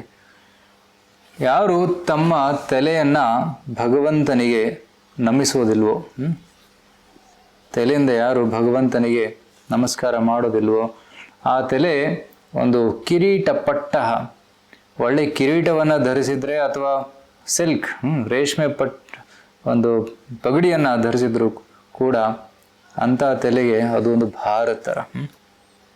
ಯಾರಾದರೂ ನದಿಯಲ್ಲಿ ಮುಣ್ತಿರ್ಬೇಕಾದ್ರೆ ಅವನ ತಲೆ ಮೇಲೆ ಏನಾದರೂ ಭಾರ ಇಟ್ಬಿಟ್ರೆ ಅವನು ಇನ್ನೂ ಬೇಗ ಮುಣುಗ್ತಾನೆ. ಸೊ ಆ ಭಾರ ಏನು? ಅದು ಭೌತಿಕ ಜ್ಞಾನದ ಒಂದು ಗರ್ವ ಏನಿದೆಯಲ್ಲ, ಅದಕ್ಕೆ ಭಾರ ಅಂತ ಕರೀತಾರೆ. ಸೊ ಪ್ರಭುಪಾದರು ತಾತ್ಪರ್ಯದಲ್ಲಿ ಬರೀತಾರೆ, ಫೂಲಿಶ್ ಪಫ್ಡ್ ಅಪ್ ಮ್ಯಾನ್, ಮೂರ್ಖ ಗರ್ವಿತ ಜನರು, ಅವರು ವಿಜ್ಞಾನವನ್ನು ಕಲ್ತಿರ್ಬೋದು, ಹಲವಾರು ಕಾಲೇಜಲ್ಲಿ PhD ಮಾಡಿರ್ಬೋದು. ಅಂಥ ಜನರು ಕೂಡ ಭಗವಂತನಿಗೆ ತಮ್ಮ ತಲೆಯನ್ನು ನಮಿಸದೇ ಇದ್ದರೆ ಅದು ಕೇವಲ ತಲೆ ಭಾರ. ಇನ್ನೂ ಬೇಗನೆ ಅವರು ಸಾವನ್ನು ಪಡಿತಾರೆ. ರೈಟ್? ಅಂಥ ಒಂದು ಮೂರ್ಖ ಜನರ ವರ್ಣನೆ ಇಲ್ಲಿ ಮಾಡ್ತಾ ಇದ್ದಾರೆ. ಸೊ ತಾವು ವಿಜ್ಞಾನವನ್ನು ಓದಿ ಭಗವಂತನೇ ಇಲ್ಲ ಅಂತ ಹೇಳ್ತಾರೆ ಅಂಥ ಮೂರ್ಖ ಜನರು. So double PhD, triple PhD ಕೂಡ ಮಾಡಿರ್ತಾರೆ, ಆದರೆ ಭಗವಂತನ ಮೇಲೆ ನಂಬಿಕೆ ಇಲ್ಲ, ಭಗವಂತನ ಅಸ್ತಿತ್ವವನ್ನೇ ನಕಾರಿಸ್ತಾರೆ. ಅಂಥ ಒಂದು ಗರ್ವಿತ ಜನರು ಒಂದು ಜ್ಞಾನ ಏನಿದೆಯಲ್ಲ, ಅದು ತಲೆ ಭಾರತ ಬೇಗನೆ ಅವರು ಮುಳುಗೋಗ್ತಾರೆ. ಮತ್ತು ಯಾರು ತಮ್ಮ ಕೈಗಳನ್ನು ಭಗವಂತನ ದೇವಸ್ಥಾನದ ಸೇವೆ ಮಾಡೋದಕ್ಕೆ ಉಪಯೋಗಿಸಿದಲ್ವೋ ಅಂಥ ಕೈಗಳಲ್ಲಿ ಕಂಕಣಗಳಿದ್ದರೂ ಕೂಡ, ಚಿನ್ನದ ಆಭರಣಗಳಿದ್ದರೂ ಕೂಡ, ಅಂಥ ಒಂದು ಕೈ ಅದು ಎದಕ್ಕೆ ಹೋಲಿಸಿದ್ದಾರೆ? ಮೃತ ವ್ಯಕ್ತಿಯ ಕೈಗಳಿಗೆ ಅಂತ ಹೋಲಿಸಿದ್ದಾರೆ. ಸೊ ಇಲ್ಲಿ ನೋಡೋದು, ಮೃತ ವ್ಯಕ್ತಿಯ ಕೈಗಳಿಗೆ ಹೋಲಿಸಿದ್ದಾರೆ. ಯಾಕಂದರೆ ಉಪಯೋಗ ಇಲ್ಲ. ಆ ಕೈಗಳಿಂದ ಅವರು ಹಲವಾರು ಭೌತಿಕ ಕಾರ್ಯಗಳು ಮಾಡ್ತಾ ಇದ್ರು ಕೂಡ ಭಗವಂತನ ಸೇವೆ ಮಾಡ್ತಾ ಇಲ್ಲ. ಅದಕ್ಕೋಸ್ಕರ ಅಂಥ ಕೈಯನ್ನು ಮೃತ ಕೈಗೆ ಹೋಲಿಸಿದ್ದಾರೆ. ಸೊ ಕೈಗಳನ್ನು ನಾವು ಸೇವೆಯಲ್ಲಿ ಉಪಯೋಗಿಸ್ಬೇಕು. ಹೇಗೆ? ಪ್ರಭುಪಾದರು ಪ್ರತಾಪರುದ್ರ ಮಹಾರಾಜರ ಉದಾಹರಣೆಯನ್ನು ಕೊಡ್ತಾರೆ. ಇಲ್ಲಿ ಫೋಟೋಲ್ಲಿ ನೋಡ್ತಾ ಇದ್ದೀರಾ, ಪ್ರತಾಪರುದ್ರ ರಾಜ ಜಗನ್ನಾಥಪುರಿಯ ರಾಜನಾಗಿದ್ದ. ಅಂತ ಮಹಾನ್ ರಾಜನಾಗಿದ್ದರೂ ಕೂಡ ಜಗನ್ನಾಥನ ಮುಂದೆ ಅವನು ಕೈಯಲ್ಲಿ ಒಂದು ಕಸಬಾರಿಗೆಯನ್ನು ತಗೊಂಡು ಅವನು ಕಸಗೂಡಿಸ್ತಾ ಇದ್ದ. ನಾನು ರಾಜ ಅಂತ ಅಹಂಕಾರ, ಗರ್ವ ಅವನಿಗಿರಲಿಲ್ಲ. ಅಂತ ಒಂದು ವಿನಮ್ರ ಸೇವೆಯನ್ನು ಮಾಡುವುದನ್ನು ನೋಡಿದಾಗ ಚೈತನ್ಯ ಮಹಾಪ್ರಭುಗಳಿಗೆ ತುಂಬ ಆನಂದವಾಗುತ್ತೆ. ಶ್ರೀ ಚೈತನ್ಯ ಮಹಾಪ್ರಭುಗಳು ಯಾವುದೇ ರಾಜರ ಜೊತೆ ಭೇಟಿಯಾಗೋಕ್ಕೆ ಅವರು ಇಷ್ಟಪಡ್ತಾ ಇರಲಿಲ್ಲ. ಯಾಕಂದರೆ ರಾಜರು ಅತಿ ಐಶ್ವರ್ಯದಲ್ಲಿ ಇರ್ತಾ ಇದ್ರು, ಹಲವಾರು ಏನಂತಾರೆ ಸೌಕರ್ಯಗಳು ಅವ್ರ ಹತ್ರ ಇತ್ತು, ಐಷಾರಾಮಿ ಜೀವನ ಅವ್ರು ಮಾಡ್ತಾಯಿದ್ರು. ಸೊ ಅಂಥವ್ರ ಜೊತೆ ಸನ್ಯಾಸಿಗಳಿಗೆ ಏನು ಕರ್ತವ್ಯ, ಅದಕ್ಕೆ ಭೇಟಿ ಆಗ್ತಾ ಇರಲಿಲ್ಲ. ಆದರೆ ಪ್ರತಾಪರುದ್ರ ಅವನು ಭಕ್ತನಾಗಿದ್ದ, ಭಕ್ತನಿಗೆ ನಿವೇದನೆ ಮಾಡ್ತಾ ಇದ್ದ, ಪದೇ ಪದೇ ನನಗೆ ಚೈತನ್ಯ ಮಹಾಪ್ರಭುಗಳ ಭೇಟಿ ಬೇಕು, ಅವರ ಆಶೀರ್ವಾದ ಬೇಕು ಅಂತ. ಯಾವಾಗ ಚೈತನ್ಯ ಮಹಾಪ್ರಭುಗಳು ಪ್ರತಾಪರುದ್ರ ರಾಜ ಮಾಡುವಂತಹ ವಿನಮ್ರ ಸೇವೆಯನ್ನು ನೋಡ್ತಾನೋ ಆಗ ಅವರ ಮನಸ್ಸಲ್ಲಿ ಒಂದು ಪ್ರತಾಪರುದ್ರ ರಾಜನ ಮೇಲೆ ಒಂದು ಒಳ್ಳೆಯ ಅನಿಸಿಕೆ ಮನಸ್ಸಲ್ಲಿ ಮೂಡುತ್ತೆ. ನಂತರ ಅದೇ ರಥಯಾತ್ರೆ ಬರ್ತಿರ್ಬೇಕಾದ್ರೆ, ಈಗ ರಥಯಾತ್ರದ ಸಮಯ, ಕೆಲವು ದಿನಗಳಲ್ಲಿ ರಥಯಾತ್ರೆ ಬರುತ್ತೆ. ಸೊ ಆ ರಥಯಾತ್ರೆ ದಿನ ರಾಜ ಬಂದು ಕಸಗೂಡಿಸ್ತಾನೆ. ಅದೊಂದು ಪ್ರಥೆ ಅಲ್ಲಿ ಇದೆ. ಕೇವಲ ಮಾಡಬೇಕಂತಲ್ಲ, ಜನರು ಫೋಟೋ ತೆಗಿತಾರೆ ಅದಕ್ಕೆ ಅಂತಲ್ಲ, ನಿಜವಾಗಿಯೂ ನಾನು ಭಗವಂತನ ದಾಸ ಅಂತ ನಂಬಿ ಅವರು ಈ ರೀತಿ ಸೇವೆಯನ್ನು ಸಲ್ಲಿಸ್ತಾ ಇದ್ರು. ಸೊ ಇದನ್ನು ನೋಡಿ ಚೈತನ್ಯ ಮಹಾಪ್ರಭುಗಳು ಮೆಚ್ಚಿ ಪ್ರತಾಪರುದ್ರನಿಗೆ ಅವರು ಆಶೀರ್ವಾದವನ್ನು ಕೊಡ್ತಾರೆ, ಅವರ ದರ್ಶನವನ್ನು ಕೊಡ್ತಾರೆ. ಸೊ ಪ್ರತಾಪರುದ್ರ ರಾಜ ಮಹಾಪ್ರಭುಗಳನ್ನು ಭೇಟಿಯಾಗೋದಕ್ಕೆ ಸೊ ಒಂದು ಸಿಂಪಲ್ ವಸ್ತ್ರವನ್ನು ಧರಿಸಿ, ಸರಳವಾದ ವಸ್ತ್ರವನ್ನು ಧರಿಸಿ ಸಾಮಾನ್ಯ ವ್ಯಕ್ತಿ ಹಾಗೆ ಬರ್ತಾರೆ. ಯಾಕೆಂದರೆ ನಾನು ರಾಜನ ವೇಷದಲ್ಲಿ ಬಂದರೆ ಚೈತನ್ಯ ಮಹಾಪ್ರಭುಗಳು ಭೇಟಿ ಆಗಲಿಕ್ಕಿಲ್ಲ ಅಂತ.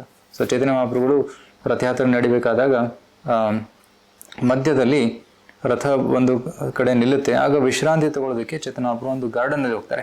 ಆ ಗಾರ್ಡನ್ನಲ್ಲಿ ವಿಶ್ರಾಂತಿ ತಗೋಬೇಕಾದಾಗ ಪ್ರತಾಪರುದ್ರ ಸರಳವಾದ ಒಂದು ಉಡುಗೊರೆಯನ್ನು ತೊಟ್ಟು ಅಲ್ಲಿ ಬಂದು ಮಹಾಪ್ರಭುಗಳ ಪಾದ ಸೇವೆಯನ್ನು ಮಾಡೋದಕ್ಕೆ ಪ್ರಾರಂಭ ಮಾಡ್ತಾನೆ. ಗೋಪಿಗೀತೆಯನ್ನು ಕೂಡ ಹಾಡ್ತಾನೆ.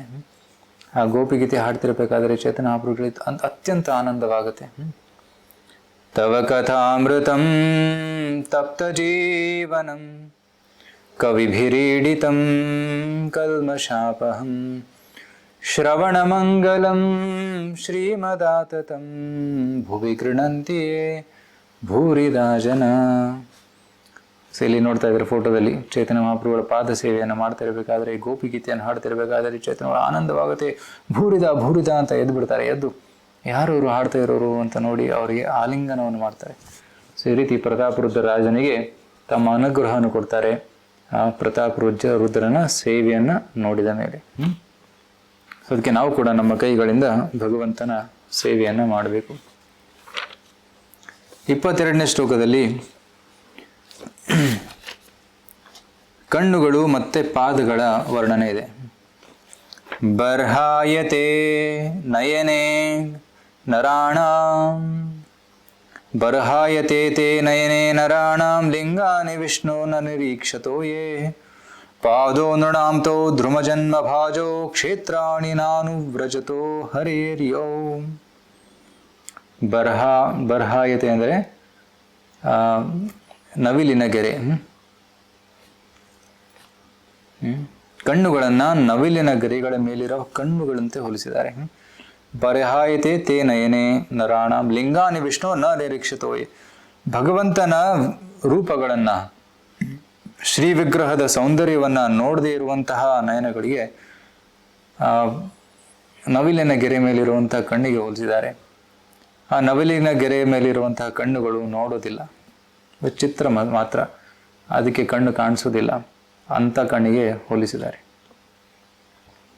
ಕಾಲುಗಳನ್ನು ಮರದ ಬೊಡ್ಡೆಗಳಂತೆ. ಎಂಥ ಕಾಲುಗಳು? ತೀರ್ಥ ಕ್ಷೇತ್ರಗಳಿಗೆ ಸಂಚರಿಸದಿದ್ದರೆ. ಯಾರು ಭಗವಂತನ ದೇವಸ್ಥಾನಕ್ಕೆ ನಡ್ಕೊಂಡು ಬರೋದಿಲ್ವೋ, ಭಗವಂತನ ದೇವಸ್ಥಾನದ ಪರಿಕ್ರಮ ಮಾಡೋದಿಲ್ವೋ, ಅಥವಾ ತೀರ್ಥಯಾತ್ರೆಗೆ ಹೋಗೋದಿಲ್ವೋ, ಅಂತಹ ಕಾಲುಗಳಿಗೆ ವೃಕ್ಷದ ಬೊಡ್ಡೆಗಳಿಗೆ ಹೋಲಿಸಿದ್ದಾರೆ. ತುಂಬ ಸ್ಟ್ರಾಂಗ್ ಆಗಿ ಶ್ರೀಮದ್ ಭಾಗವತದಲ್ಲಿ ಇಲ್ಲಿ ಅವರು ವರ್ಣನೆ ಮಾಡ್ತಾ ಇದ್ದಾರೆ. ನಾವೆಲ್ಲರೂ ನಮ್ಮ ಇಂದ್ರಿಯಗಳಿಂದ ಭಗವಂತನ ಸೇವೆ ಮಾಡಬೇಕು, ನಾವು ವ್ಯರ್ಥವಾಗಿ ನಾವು ಕಾಲ ಕಳಿಬಾರ್ದು ಅಂತ. ಸೊ ಗುರುವಾಷ್ಟಕಂ ಪ್ರತಿನಿತ್ಯ ಬೆಳಿಗ್ಗೆ 4:45 ಗಂಟೆಗೆ ಪ್ರತಿಯೊಂದು ದೇವಸ್ಥಾನದಲ್ಲಿ ಗುರುವಾಷ್ಟಕಂ ಅನ್ನೋ ಹಾಡನ್ನು ಹಾಡ್ತೀವಿ ನಾವು. ಈ ಗುರುವಾಷ್ಟಕಂ ಹಾಡನ್ನ ಶ್ರೀ ವಿಶ್ವನಾಥ್ ಚಕ್ರವರ್ತಿ ಠಾಕೂರ್ ಅವರು ಬರೆದಿದ್ದು. ಅವ್ರು ಹೇಳ್ತಾರೆ 3ನೇ ಶ್ಲೋಕದಲ್ಲಿ, ಶ್ರೀ ವಿಗ್ರಹಾರಾಧನ ನಿತ್ಯ ನಾನಾ ಶೃಂಗಾರ ತನ್ಮಂದಿರ ಮರ್ಜನಾದು ಯುಕ್ತಸ್ಯ ಭಕ್ತಾಂಶ ನಿಯುಂಜತೋಪಿ ವಂದೇ ಗುರು ಶ್ರೀ ಚರಣಾರವಿಂದಂ. ಗುರುಗಳು ಶ್ರೀ ವಿಗ್ರಹ ಆರಾಧನೆ ಮಾಡ್ತಾರೆ, ಪ್ರತಿನಿತ್ಯ ಮಾಡ್ತಾರೆ. ಶೃಂಗಾರವನ್ನು ಮಾಡ್ತಾರೆ, ಭಗವಂತನ ಅಭಿಷೇಕ ಮಾಡಿ ಭಗವಂತನಿಗೆ ಶೃಂಗಾರವನ್ನು ಮಾಡ್ತಾರೆ. ಶೃಂಗಾರ ತನ್ಮಂದಿರ ಮಾರ್ಜನ, ಮತ್ತೆ ಮಂದಿರವನ್ನೆಲ್ಲ ಸ್ವಚ್ಛಗೊಳಿಸ್ತಾರೆ. ತಾವಷ್ಟೇ ಮಾಡೋದಿಲ್ಲ, ತಮ್ಮ ಶಿಷ್ಯರಿಗೂ ಈ ಸೇವೆಯಲ್ಲಿ ನಿಯುಕ್ತ ಮಾಡ್ತಾರೆ. ಅದು ಗುರುಗಳ ಪರಿಚಯ, ಗುರುಗಳ ನಿಜವಾದ ಒಂದು ಗುಣ. ಸೊ ಈ ರೀತಿ ಗುರುಗಳು ಕೂಡ ಭಗವಂತನ ಸೇವೆ ಮಾಡ್ತಾರೆ, ನಾವು ಕೂಡ ಭಗವಂತನ ಸೇವೆ ಈ ರೀತಿಯಲ್ಲಿ ಮಾಡಬೇಕು ಅಂತ ಅರ್ಥ. ಮತ್ತು ಭಾರತದಲ್ಲಿ ಹಲವಾರು ತೀರ್ಥ ಸ್ಥಳಗಳಿವೆ. ಸೊ ಆ ಎಲ್ಲ ತೀರ್ಥ ಸ್ಥಳಗಳಿಗೆ ಹೋಗಿ ನಾವು ಭ್ರಮಣವನ್ನು ಮಾಡಿ ನಾವು ಆಧ್ಯಾತ್ಮಿಕ ಲಾಭವನ್ನು ಪಡಿಬೇಕು. ಸೊ ಪ್ರಭುಪಾದ ಹೇಳ್ತಾರೆ, ಸೊ ಯಾವುದಾದ್ರು ದೇವಸ್ಥಾನಕ್ಕೆ ಹೋಗುವುದು ಅಥವಾ ತೀರ್ಥ ಸ್ಥಳಗಳು, ವೃಂದಾವನ ಅಥವಾ ಮಾಯಾಪುರ, ಮಥುರಾ, ದ್ವಾರಕಾ, ಜಗನ್ನಾಥಪುರಿ, ಈ ರೀತಿ ಹಲವಾರು ತೀರ್ಥ ಸ್ಥಳಗಳಿಗೆ ಹೋಗುವುದರಿಂದ ಅಲ್ಲಿ ಏನಾಗುತ್ತೆ, ಅಲ್ಲಿ ಅತಿ ಆಧ್ಯಾತ್ಮಿಕ ಶಕ್ತಿ ಸಂಚಾರವಾಗ್ತಾ ಇದೆ. ಅಲ್ಲಿ ಹೋಗಿ ನಾವು ಭಕ್ತಿಯನ್ನು ಮಾಡಿದಾಗ, ನಾಮಸ್ಕೀರ್ತನೆಯನ್ನು ಮಾಡಿದಾಗ, ಭಗವಂತನ ಶ್ರವಣ ಮಾಡಿದಾಗ, ಆಗ ನಮಗೆ ಆ ಶಕ್ತಿ, ಆಧ್ಯಾತ್ಮಿಕ ಶಕ್ತಿ ನಮಗೆ ದೊರಕುತ್ತೆ. ಸೊ ಅದಕ್ಕೆ ನಾವು ತೀರ್ಥಯಾತ್ರೆಗೂ ಕೂಡ ಹೋಗಬೇಕು. ಅಟ್ಲೀಸ್ಟ್ ವರ್ಷದಲ್ಲಿ 1 ಬಾರಿ 2 ಬಾರಿ ಆದರೂ ಕೆಲವು ದಿನಗಳನ್ನು ಮೀಸಲಿಟ್ಟು ನಾವು ತೀರ್ಥಯಾತ್ರೆಗೆ ಹೋಗಬೇಕು ಅಂತ ಪ್ರಭುಪಾದ ಹೇಳ್ತಾರೆ. ಮತ್ತು ಅಲ್ಲಿ ತೀರ್ಥ ಸ್ಥಳಗಳಲ್ಲಿ ಹಲವಾರು ದೇವಸ್ಥಾನಗಳಿರುತ್ತೆ, ವಿಗ್ರಹಗಳಿರುತ್ತೆ, ಅಲ್ಲಿ ಒಳ್ಳೆಯ ಅಲಂಕಾರ ಆಗಿರುತ್ತೆ. ಅಂಥ ಅಲಂಕಾರವನ್ನು ನೋಡಿದಾಗ ಮನಸ್ಸು ತೃಪ್ತಿ ಆಗುತ್ತೆ. ಆ ಮನಸ್ಸು ತೃಪ್ತಿ ಆದಾಗ ಯಾವುದೇ ಭೌತಿಕ ಸೌಂದರ್ಯವನ್ನು ನೋಡಬೇಕು ಅಂತ ಕಣ್ಣಿಗೆ ಇಚ್ಛೆ ಆಗೋದಿಲ್ಲ. ಅದಕ್ಕೆ ನಾವು ಭಗವಂತನ ದರ್ಶನವನ್ನು ಮಾಡಬೇಕು ತೀರ್ಥ ಸ್ಥಳಗಳಲ್ಲಿ, ಮತ್ತು ಪರಿಕ್ರಮ ಮಾಡಬೇಕು. ಇಲ್ಲಿ ಹಲವಾರು ಭಕ್ತರು ಗೋವರ್ಧನ ಪರ್ವತದ ಪರಿಕ್ರಮ ಮಾಡ್ತಾ ಇದ್ದಾರೆ ನೋಡಿ. ಸುಮಾರು 21 ಕಿಲೋಮೀಟರ್ ಅದು ಗೋವರ್ಧನ. ಸುಮಾರು 4-5 ಗಂಟೆ ಬೇಕಾಗುತ್ತೆ ಪರಿಕ್ರಮ ಮಾಡೋದಕ್ಕೆ. ಸಾವಿರಾರು ಜನ, ಪ್ರತಿನಿತ್ಯ ಸಾವಿರಾರು ಜನ ಭಕ್ತರು ಬಂದು ಗೋವರ್ಧನ ಪರ್ವತದ ಪರಿಕ್ರಮ ಮಾಡ್ತಾರೆ. ಗೋವರ್ಧನ ಪರ್ವತ ಸಾಕ್ಷಾತ್ ಕೃಷ್ಣನೇ. 5000 ವರ್ಷಗಳ ಹಿಂದೆ ಕೃಷ್ಣನೇ ಈ ಗೋವರ್ಧನ ಪರ್ವತವನ್ನು 7 ದಿವಸ 7 ರಾತ್ರಿ ಸತತವಾಗಿ ಎತ್ತಿ ಹಿಡಿದಿದ್ರು. ಅದು ಇಂಥ ಒಂದು ಪವಿತ್ರವಾದ ದಿವ್ಯವಾದ ಪರ್ವತದ ಪರಿಕ್ರಮವನ್ನು ಕೂಡ ಮಾಡ್ತಾರೆ. ಸೊ ಅನುವ್ರಜ ಅಂತ ಒಂದು ಶಬ್ದ ಪ್ರಯೋಗ ಮಾಡ್ತಾರೆ. ಅನುವ್ರಜ ಅಂದರೆ ಆಚಾರ್ಯರು ಹೇಗೆ ತೀರ್ಥ ಸ್ಥಳಗಳಲ್ಲಿ ಸೇವೆ ಸಲ್ಲಿಸಿದ್ರು ಅದೇ ರೀತಿ ನಾವು ಸಲ್ಲಿಸಬೇಕು. ನಮ್ಮ ಮನಸ್ಸಿಗೆ ಬಂದಂತೆ ನಾವು ಅದು ಇರಬಾರ್ದು. ಆಚಾರ್ಯರು ಹೇಗೆ ಹೇಳಿದಾರೋ ಹಾಗೆ ನಾವು ಇರಬೇಕು. ಈಗ ಅಂತಿಮ 3 ಶ್ಲೋಕಗಳಲ್ಲಿ ಇದನ್ನು ಕಂಟಿನ್ಯೂ ಮಾಡ್ತಾರೆ ಈ ಟಾಪಿಕ್ನ. ಈಗ 23ನೇ ಶ್ಲೋಕದಲ್ಲಿ ಜೀವನ್ ಶವೋ ಭಗವತಾಂಗ್ರಿರೇಣುಂ ನ ಜಾತು ಮರ್ತ್ಯೋ ಅಭಿಲಭೇತಯಸ್ತು ಶ್ರೀ ವಿಷ್ಣು ಪದ್ಯ ಮನುಜಸ್ತುಲಸ್ಯಾಃ ಶ್ವಶನ್ ಶವೋ ಯಸ್ತು ನ ವೇದ ಗಂಧಂ.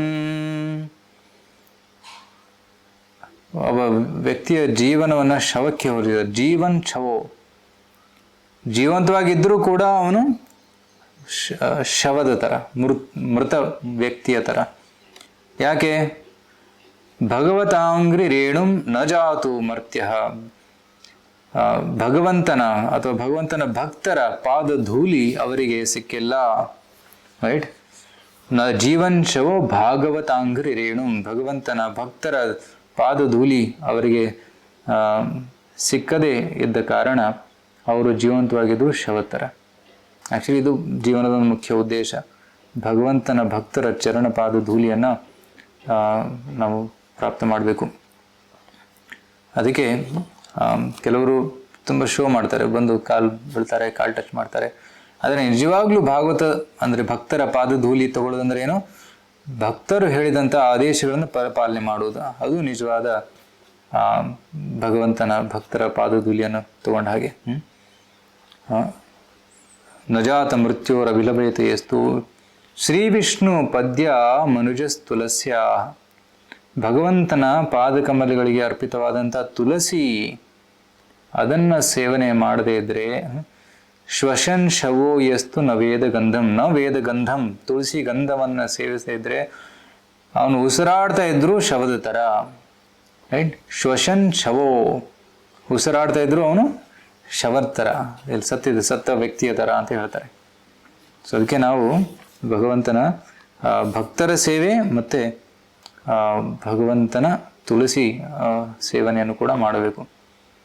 ಸೊ ಇದನ್ನೇ ಭರತ ಮಹಾರಾಜರ ಸೆಕ್ಷನಲ್ಲಿ ಜಡಭರತ ರಘುಗಣನಿಗೆ ಹೇಳ್ತಾರೆ, ನಮಗೆ ಭಗವಂತನ ಭಕ್ತಿಯಲ್ಲಿ ಪ್ರಗತಿ ಮಾಡಬೇಕಂದ್ರೆ ಭಗವಂತನ ಭಕ್ತರ ಅನುಗ್ರಹ ಬೇಕು. ರಹುಗಣ ಇತ್ತ ತಪಸಾನಯಾತಿ, ತಪಸ್ಸಿಂದ ಭಕ್ತಿಯನ್ನು ಪಡೆಯೋದಕ್ಕಾಗಲ್ಲ. ತಪಸಾನಯಾತಿ ನ ಚೇಜ್ಯ ನಿರ್ವಪಣಾಗ್ರಹಾದ್ವಾ, ಯಜ್ಞಗಳನ್ನು ಮಾಡಿ ಪೂಜೆಯನ್ನು ಮಾಡಿ ಅಥವಾ ಮನೆಯನ್ನು ಬಿಟ್ಟು ಸನ್ಯಾಸ ಸ್ವೀಕರಿಸೋದಾಗ್ಲಿ.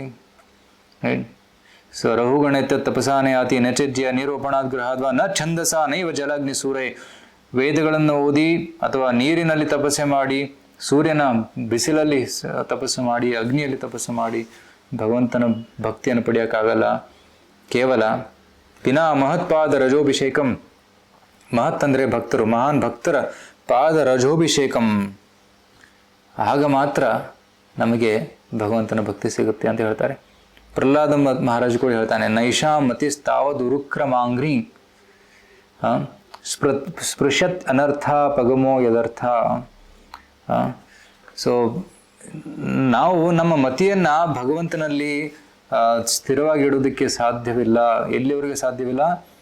ನಮಗೆ ಭಗವಂತನ ಭಕ್ತರ ಅನುಗ್ರಹ ಸಿಗೋವರೆಗೂ ನಾವು ಭಗವಂತನ ಮೇಲೆ ಧ್ಯಾನಪೂರ್ವಕ ಸಮಾಧಿ ಸಾಧ್ಯವಿಲ್ಲ. ಮಹೀಯಸಾಂ ಪಾದ ರಜೋಭಿಷೇಕಂ ನಿಷ್ಕಿಂಚನಾನಾಂ ನ ವಿರ್ಣಿತ ಯಾವತ್. ಪಾದ ರಜೋಭಿಷೇಕಂ ಇದೇ ಹೇಳ್ತಾ ಇದ್ದಾರೆ, ಪಾದಗಳ ರಜವನ್ನು ಅಭಿಷೇಕ ಮಾಡಬೇಕಂತೆ.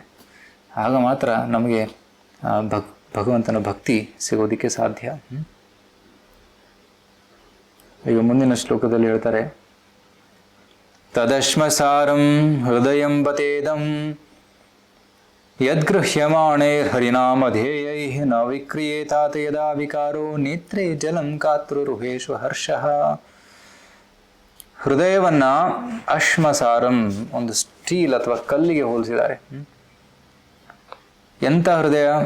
ಯಾವ ಹೃದಯ ಭಗವಂತನ ನಾಮವನ್ನ ಕೇಳಿದ ಮೇಲೆ ಕೂಡ ಕರಗೋದಿಲ್ವೋ ಅಂತ ಹೃದಯವನ್ನ ಕಲ್ಲಿಗೆ ಹೋಲಿಸಿದ್ದಾರೆ. ತದಶ್ಮಸಾರಂ ಹೃದಯಂ ಬತೇದಂ ಯದ್ಗೃಹ್ಯಮಾಣೇರ್ ಹರಿನಾಮದೇಹಿ, ಹರಿನಾಮವನ್ನು ಉಚ್ಚಾರಣೆ ಮಾಡಿ ಕೇಳಿದ್ರು ಕೂಡ ಅದು ಕರಗದೇ ಇದ್ರೆ ನ ವಿಕ್ರಿಯೇತ, ಅದು ವಿಕೃತವಾಗ್ತಾ ಇಲ್ಲ, ಅದು ಕರಗ್ತಾ ಇಲ್ಲ.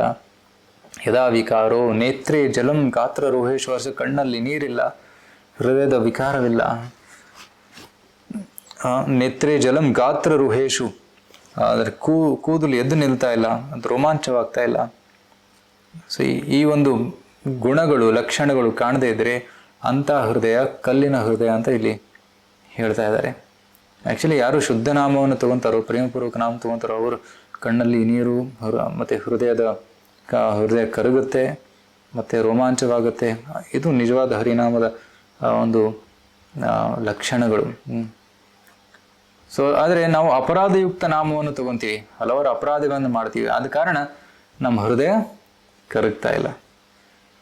ಯಾವಾಗ ಅಪರಾಧ ಮುಕ್ತ ನಾಮ, ಶುದ್ಧ ನಾಮವನ್ನು ನಾವು ಉಚ್ಚಾರಣೆ ಮಾಡ್ತೀವೋ ಆಗ ಈ ಒಂದು ಲಕ್ಷಣಗಳು ಶರೀರದಲ್ಲಿ ಕಂಡು ಬರುತ್ತೆ ಅಂತ ಈ ಶ್ಲೋಕದಲ್ಲಿ ಹೇಳ್ತಾರೆ. ಸೊ ಮನುಷ್ಯ ಜೀವನವನ್ನು ಶವಕ್ಕೆ ಹೋಲಿಸಿದ್ದಾರೆ. ಯಾರು ಭಗವಂತನ ಪಾದ ತುಳಸಿಯನ್ನು ಸೇವಿಸದೇ ಇರೋರು ಮತ್ತು ಭಗವಂತನ ಭಕ್ತರ ಪಾದ ಧೂಳಿಯನ್ನು ತಗೊಳ್ಳದೇ ಇರೋರಿಗೆ ಶವಕ್ಕೆ ಹೋಲಿಸಿದ್ದಾರೆ. ಮತ್ತು ಹೃದಯವನ್ನು ಕಲ್ಲಿಗೆ ಹೋಲಿಸಿದ್ದಾರೆ. ಯಾರ ಹೃದಯ ಕರಗೋದಿಲ್ವೋ ಹರಿನಾಮವನ್ನು ತಗೊಂಡಾಗ ಅಂತ ಹೃದಯಕ್ಕೆ ಕಲ್ಲಿಗೆ ಹೋಲಿಸಿದ್ದಾರೆ. ಸೊ ಪ್ರಭುಪಾದರು ಈ ಶ್ಲೋಕದಲ್ಲಿ ಭಾವದ ಪರಿಚಯವನ್ನು ಹೇಳ್ತಾರೆ. ಯಾರು ಭಾವಸ್ತರದಲ್ಲಿ ಇದ್ದಾರಲ್ಲ ಅವರಿಗೆ 6 ಲಕ್ಷಣಗಳಿದೆ. ಈ 6 ಲಕ್ಷಣಗಳು ಏನಂದರೆ, ಮೊದಲನೇದಾಗಿ ಕ್ಷಾಂತಿ. ಕ್ಷಾಂತಿ ಅಂದರೆ ಹೃದಯದಲ್ಲಿ ಯಾವುದೇ ಆದ ಒಂದು ಭೌತಿಕ ಆಸೆಗಳು ಇಲ್ಲ, ಅದಕ್ಕೆ ಕ್ಷಾಂತಿ ಅಂತ ಕರೀತಾರೆ. ಸೊ ಶುದ್ಧ ಭಕ್ತರು ಪ್ರಭುಪಾದರ ಹೃದಯದಲ್ಲಿ ಕೂಡ ಯಾವುದೇ ಒಂದು ಭೌತಿಕ ಆಸಕ್ತಿಗಳಿರಲಿಲ್ಲ, ಕೇವಲ ಗುರುಗಳ ಸೇವೆ ಮಾಡಬೇಕು, ಕೃಷ್ಣನ ಸೇವೆ ಮಾಡಬೇಕು ಅಂತ ಅವರ ಇಚ್ಛೆ. ಎರಡನೇದಾಗಿ ಅವ್ಯರ್ಥ ಕಾಲತ್ವಂ, ಅವರು ಎಂದೂ ಕಾಲವನ್ನು ವ್ಯರ್ಥ ಮಾಡೋದಿಲ್ಲ. ರೈಟ್. ಸೊ ಕಂಟಿನ್ಯೂಸ್ ಆಗಿ ಬ್ಯುಸಿ ಇರ್ತಾರೆ, 24 ಗಂಟೆ ಕಂಟಿನ್ಯೂಸ್ ಆಗಿ ಸೇವೆ ಮಾಡ್ತಾ ಇರ್ತಾರೆ, ಅದು ಅವ್ಯರ್ಥ ಕಾಲತ್ವ. ಪ್ರಭುಪಾದರು ಕೂಡ ಬರೀ ರಾತ್ರಿ 3-4 ಗಂಟೆ ನಿದ್ದೆ ಮಾಡ್ತಾ ಇದ್ರು, ರಾತ್ರಿ 1 ಗಂಟೆಗೆ ಎದ್ದು ಪುಸ್ತಕ ಬರಿತಾ ಇದ್ರು, ಭಾಗವತವನ್ನು ಬರಿತಾ ಇದ್ರು. ನಾವೇನು ಓದ್ತಾ ಇದೀವಿ ಆ ಭಾಗವತವನ್ನು ಬೆಳಿಗ್ಗೆ ಬರಿತಾ ಇದ್ರು 1 ಗಂಟೆಯಿಂದ 5 ಗಂಟೆವರೆಗೂ. 5 ಗಂಟೆಗೆ ಜಪ ಮಾಡ್ತಾ ಇದ್ರು. ನಂತರ 6-6:30 ಸುಮಾರು ಅವರು ವಾಕಿಂಗ್ ಹೋಗ್ತಾ ಇದ್ರು ತಮ್ಮ ಸ್ವಾಸ್ಥ್ಯವನ್ನು ಸರಿ ಇಡೋದಕ್ಕೆ. ನಂತರ ದೇವಸ್ಥಾನದಲ್ಲಿ ಬಂದು ದರ್ಶನ ತಗೊಂಡು ಕ್ಲಾಸ್ ಕೊಡ್ತಾ ಇದ್ರು 8 ಗಂಟೆಗೆ. ಸೊ ಕ್ಲಾಸ್ ಆದಮೇಲೆ ಸ್ವಲ್ಪ ಪ್ರಸಾದ ಸ್ವೀಕರಿಸಿ ಗೆಸ್ಟ್ ಜೊತೆ ಮೀಟ್ ಆಗ್ತಾ ಇದ್ರು, ಇಂಟರ್ವ್ಯೂ ಕೊಡ್ತಾ ಇದ್ರು, ಲೆಟರ್ಸ್ಗೆ ಆನ್ಸರ್ ಮಾಡ್ತಾ ಇದ್ರು. ಮತ್ತು 11 ಗಂಟೆಗೆ ಅವರು ಸ್ವಲ್ಪ ಬಾಡಿ ಮಸಾಜ್ ತೊಗೊಂಡು 12 ಗಂಟೆ ಸ್ನಾನ ಮಾಡಿ 12 ಗಂಟೆ ಊಟ ಮಾಡ್ತಾಯಿದ್ರು. ದಿನಕ್ಕೆ 1 ಬಾರಿ ಊಟ ಮಾಡ್ತಾಯಿದ್ರು ಮಧ್ಯಾಹ್ನ. ನಂತರ ಮಧ್ಯಾಹ್ನ ಸ್ವಲ್ಪ 1 ಗಂಟೆ ವಿಶ್ರಾಂತಿ ತೊಗೊಂಡು ಮತ್ತೆ ಕಂಟಿನ್ಯೂಸ್ ಆಗಿ ಪ್ರಚಾರ ಕಾರ್ಯ, ಪ್ರೋಗ್ರಾಮ್ಸು ಅದನ್ನೆಲ್ಲ ಅಟೆಂಡ್ ಆಗ್ತಾಯಿದ್ರು. ಸೊ ರಾತ್ರಿ 10 ಗಂಟೆವರೆಗೂ ಫುಲ್ ಬ್ಯುಸಿ. ಎಂದು ಒಂದು ಕ್ಷಣ ಕೂಡ ವೇಸ್ಟ್ ಮಾಡ್ತಾ ಇರಲಿಲ್ಲ ಪ್ರಭುಪಾದರು. ಏನಾದರೂ ಫ್ರೀ ಟೈಮ್ ಸಿಕ್ಕಾಗ ಅವರು ಬೀಡ್ ಬ್ಯಾಗಲ್ಲಿ ಕೈ ಹಾಕಿ ಚಾಂಟಿಂಗ್ ಮಾಡ್ತಾಯಿದ್ರು, ಹರೇ ಕೃಷ್ಣ ಕೃಷ್ಣ ಕೃಷ್ಣ ಹರೇ ಹರೇ, ಹರೇ ರಾಮ್ ರಾಮ್ ರಾಮ್ ಹರೇ ಹರೇ. ಈ ರೀತಿ ಸಮಯವನ್ನು ವ್ಯರ್ಥ ಮಾಡ್ತಾ ಇರಲಿಲ್ಲ. ಇದು ಕೂಡ ಭಾವದ ಒಂದು ಲಕ್ಷಣ. ಜನರಲಿ ಇದು ಬರೀ ಕಣ್ಣಲ್ಲಿ ನೀರಲ್ಲ, ರೋಮಾಂಚವಾಗುವುದಲ್ಲ, ಈ 6 ಗುಣಗಳು ಕೂಡ ಇರಬೇಕು. ರೈಟ್. ಯಾವುದೇ ಭೌತಿಕ ಆಸಕ್ತಿಗಳಿಲ್ಲ, ಕಾಲವನ್ನು ವ್ಯರ್ಥ ಮಾಡ್ತಾ ಇಲ್ಲ. ನಂತರ ನಾಮಗಾನೆ ಸದಾ ರುಚಿ, ಹರಿನಾಮವನ್ನು ತಗೊಳ್ಳೋದ್ರಲ್ಲಿ ಸದಾ ರುಚಿ ಅವರಿಗೆ ಇರುತ್ತೆ. ಪ್ರೀತಿಸ್ತದ್ ವಸತಿ ಸ್ಥಳೇ, ದೇವಸ್ಥಾನದಲ್ಲಿ ಅಥವಾ ತೀರ್ಥ ಸ್ಥಳಗಳಲ್ಲಿ ಇರೋದಕ್ಕೆ ಅವರಿಗೆ ತುಂಬ ಆಸಕ್ತಿ. ಆಪರ್ಚುನಿಟಿ ಸಿಕ್ಕಾಗ ಅವರು ದೇವಸ್ಥಾನಕ್ಕೆ ಬರ್ತಾರೆ, ಸೇವೆ ಸಲ್ಲಿಸ್ತಾರೆ, ಭಕ್ತರ ಸಂಘದಲ್ಲಿ ಇರ್ತಾರೆ. ವಿರಕ್ತಿ. ವಿರಕ್ತಿ ಅಂದರೆ complete detachment from material happiness, ಭೌತಿಕ ಸುಖಗಳಿಂದ ವಿರಕ್ತಿ. ಮಾನ ಶೂನ್ಯತ, ಯಾವುದೇ ಮಾನದ ಅಪೇಕ್ಷೆ ಅವರಿಗಿಲ್ಲ. ಎಲ್ಲರಿಗೂ ಮಾನವನ್ನು ಕೊಡ್ತಾರೆ, ಗೌರವವನ್ನು ಕೊಡ್ತಾರೆ, ಆದರೆ ಗೌರವವನ್ನು ಅಪೇಕ್ಷಿಸುವುದಿಲ್ಲ. ಇದು 6 ಲಕ್ಷಣಗಳು ಭಾವದ ಸ್ತರದಲ್ಲಿರುವ ಭಕ್ತರ ಲಕ್ಷಣಗಳು. ಅಂತಿಮವಾಗಿ ಈ ಅಧ್ಯಾಯದ ಅಂತಿಮ ಶ್ಲೋಕ, ಅಥಾವಿಧೇಯೇ ಅಂಗ ಮನೋನುಕೂಲಂ ಪ್ರಭಾಷಸೆ ಭಾಗವತ ಪ್ರಧಾನಃ ಯದಾಹ ವೈಯಾಸಕಿರಾತ್ಮವಿದ್ಯಾ ವಿಶಾರದೋ ನೃಪತಿಂ ಸಾಧು ಪೃಷ್ಟಃ. ರೈಟ್. ಹೇ ಸುಖದೇವ್ ಗೋಸ್ವಾಮಿ, ಹೇ ಸೂತ ಗೋಸ್ವಾಮಿ, ಇಲ್ಲಿ ಶೌನಕ ಋಷಿಗಳು ಸೂತ ಗೋಸ್ವಾಮಿ ಹೇಳ್ತಾ ಇದ್ದಾರೆ, ನೀವು ಹೇಳಿರುವಂತಹ ವಾಕ್ಯಗಳು ಮನಸ್ಸಿಗೆ ಆನಂದವನ್ನು ಕೊಡ್ತಾ ಇದೆ, ಮನಸ್ಸಿಗೆ ಅನುಕೂಲಕರವಾಗಿದೆ. ಪ್ರಭಾಷಸೆ, ದಯವಿಟ್ಟು ಹೇಳಿ. ಭಾಗವತ ಪ್ರಧಾನ, ನೀವು ಕೂಡ ಅತ್ಯಂತ ಶ್ರೇಷ್ಠ ಭಕ್ತರು. ಯದಾಹ ವೈಯಾಸಕೀರ್ ಆತ್ಮವಿದ್ಯಾ, ಶುಕದೇವ್ ಗೋಸ್ವಾಮಿಗಳು ಹೇಳಿದಂತಹ ಆತ್ಮವಿದ್ಯೆಯನ್ನ ಪರೀಕ್ಷಿತನಿಗೆ ಹೇಳಿದರು. ನೃಪತಿಂ ಸಾಧು ಪೃಷ್ಟ, ಪರೀಕ್ಷಿತ ಕೇಳಿದಂತಹ ಪ್ರಶ್ನೆಗಳಿಗೆ ಏನು ಉತ್ತರವನ್ನು ಕೊಟ್ಟರು. ಪರೀಕ್ಷಿತ ಮತ್ತೇನು ಪ್ರಶ್ನೆಗಳನ್ನು ಕೇಳಿದ್ದ, ದಯವಿಟ್ಟು ಹೇಳಿ. ನಮ್ಮ ಜೀವನ ಹಿಂದಿನ ಶ್ಲೋಕಗಳಿಗೆ ಕೊಟ್ಟ ಹಾಗೆ ಹೇಳಿದ ಹಾಗೆ ವ್ಯರ್ಥ ಮಾಡುವಂಥ ಇಚ್ಛೆ ನಮಗಿಲ್ಲ. ನಾವು ನಮ್ಮ ಎಲ್ಲ ಇಂದ್ರಿಯಗಳನ್ನು ಭಗವಂತನ ಸೇವೆಯಲ್ಲಿ ತೊಡಗಿಸಬೇಕು ಅಂತ ನಮ್ಮ ಇಚ್ಛೆ ಇದೆ. ಸೊ ದಯವಿಟ್ಟು ತಾವು ನಮಗೆ ಕೃಷ್ಣ ಕಥೆಯನ್ನು ಕೇಳಿಸಿ, ನಾವು ಕೇಳೋದಕ್ಕೆ ಉತ್ಸುಕರಾಗಿದ್ದೀವಿ ಅಂತ ಹೇಳ್ತಾ ಈ ಅಧ್ಯಾಯ ಎಲ್ಲಿಗೆ ಮುಗಿಯುತ್ತೆ. ಸೊ ಮುಂದಿನ ಅಧ್ಯಾಯದಲ್ಲಿ ಪರೀಕ್ಷಿತ ಕೇಳಿದಂತಹ ಪ್ರಶ್ನೆಗಳಿಗೆ ಉತ್ತರ. ಪರೀಕ್ಷಿತ ಮುಂದೆ ಸೃಷ್ಟಿಯ ಪ್ರಕ್ರಿಯೆ ಬಗ್ಗೆ ಪ್ರಶ್ನೆಯನ್ನು ಕೇಳ್ತಾನೆ ಶುಕದೇವ್ ಗೋಸ್ವಾಮಿಗಳಿಗೆ. ಸೊ ಹಲವಾರು ಪ್ರಶ್ನೆಗಳು ಬರುತ್ತೆ. ಸೊ ಈ ಪ್ರಶ್ನೆಗಳಿಗೆ ಉತ್ತರಗಳು ಅನ್ಯ ಅಧ್ಯಾಯಗಳಲ್ಲಿ ಬರುತ್ತೆ. ಸೊ ತುಂಬ ಮುಖ್ಯವಾದದ್ದು ಭೌತಿಕ ಸೃಷ್ಟಿ ಹೇಗೆ ಆಯಿತು ಅದರ ಬಗ್ಗೆ ಪ್ರಶ್ನೆಗಳು. ಇದಕ್ಕೆ ಉತ್ತರ ಬ್ರಹ್ಮ ಮತ್ತು ನಾರದನ ಸಂವಾದದಲ್ಲಿ ಬರುತ್ತೆ. ಸೊ ಬ್ರಹ್ಮ ನಾರದ ಸಂವಾದ ಈಗ ಸ್ಟಾರ್ಟ್ ಆಗುತ್ತೆ ಮುಂದಿನ ಅಧ್ಯಾಯದಿಂದ. ಸೊ ತಾವೆಲ್ಲರೂ ಈ ಭಾಗವತ ರಸಮಾಲೆ ಅಟೆಂಡ್ ಆಗ್ತಾ ಇದ್ದೀರಾ? ತಮ್ಮೆಲ್ಲರೂ ತುಂಬ ಧನ್ಯವಾದ. ಈ ಅಧ್ಯಾಯದ ಕುರಿತು ರಸಪ್ರಶ್ನೆ ಕೊಡಲಾಗುತ್ತೆ ಗ್ರೂಪಲ್ಲಿ, ತಾವು ಅದನ್ನು ಉತ್ತರಿಸಿ. ಮತ್ತು ಈ ಇವತ್ತಿನ ಕ್ಲಾಸ್ಗೆ ಸಂಬಂಧಿತವಾದಂಥ ಯಾವುದಾದ್ರೂ ಪ್ರಶ್ನೆಗಳಿದ್ದರೆ ತಾವು ಚಾಟ್ ಬಾಕ್ಸಲ್ಲಿ ಅಥವಾ ಗೂಗಲ್ ಫಾರ್ಮಲ್ಲಿ ಕೇಳಿ, ಅದಕ್ಕೆ ಉತ್ತರ ಸೆಪರೇಟ್ ಕ್ಲಾಸಲ್ಲಿ ನಾವು ಕೊಡೋಣ. ತಮಗೆ ತುಂಬ ತುಂಬ ಧನ್ಯವಾದ. ಹರೇ ಕೃಷ್ಣ ಕೃಷ್ಣ ಕೃಷ್ಣ ಹರೇ ಹರೇ, ಹರೇ ರಾಮ ರಾಮ ರಾಮ ಹರೇ ಹರೇ. ಶ್ರೀಮದ್ ಭಾಗವತಂ ಕಿ ಜಾಯ್, ಶ್ರೀಲ ಪ್ರಭುಪಾದ ಕಿ ಜಾಯ್. ಹರೇ ಕೃಷ್ಣ.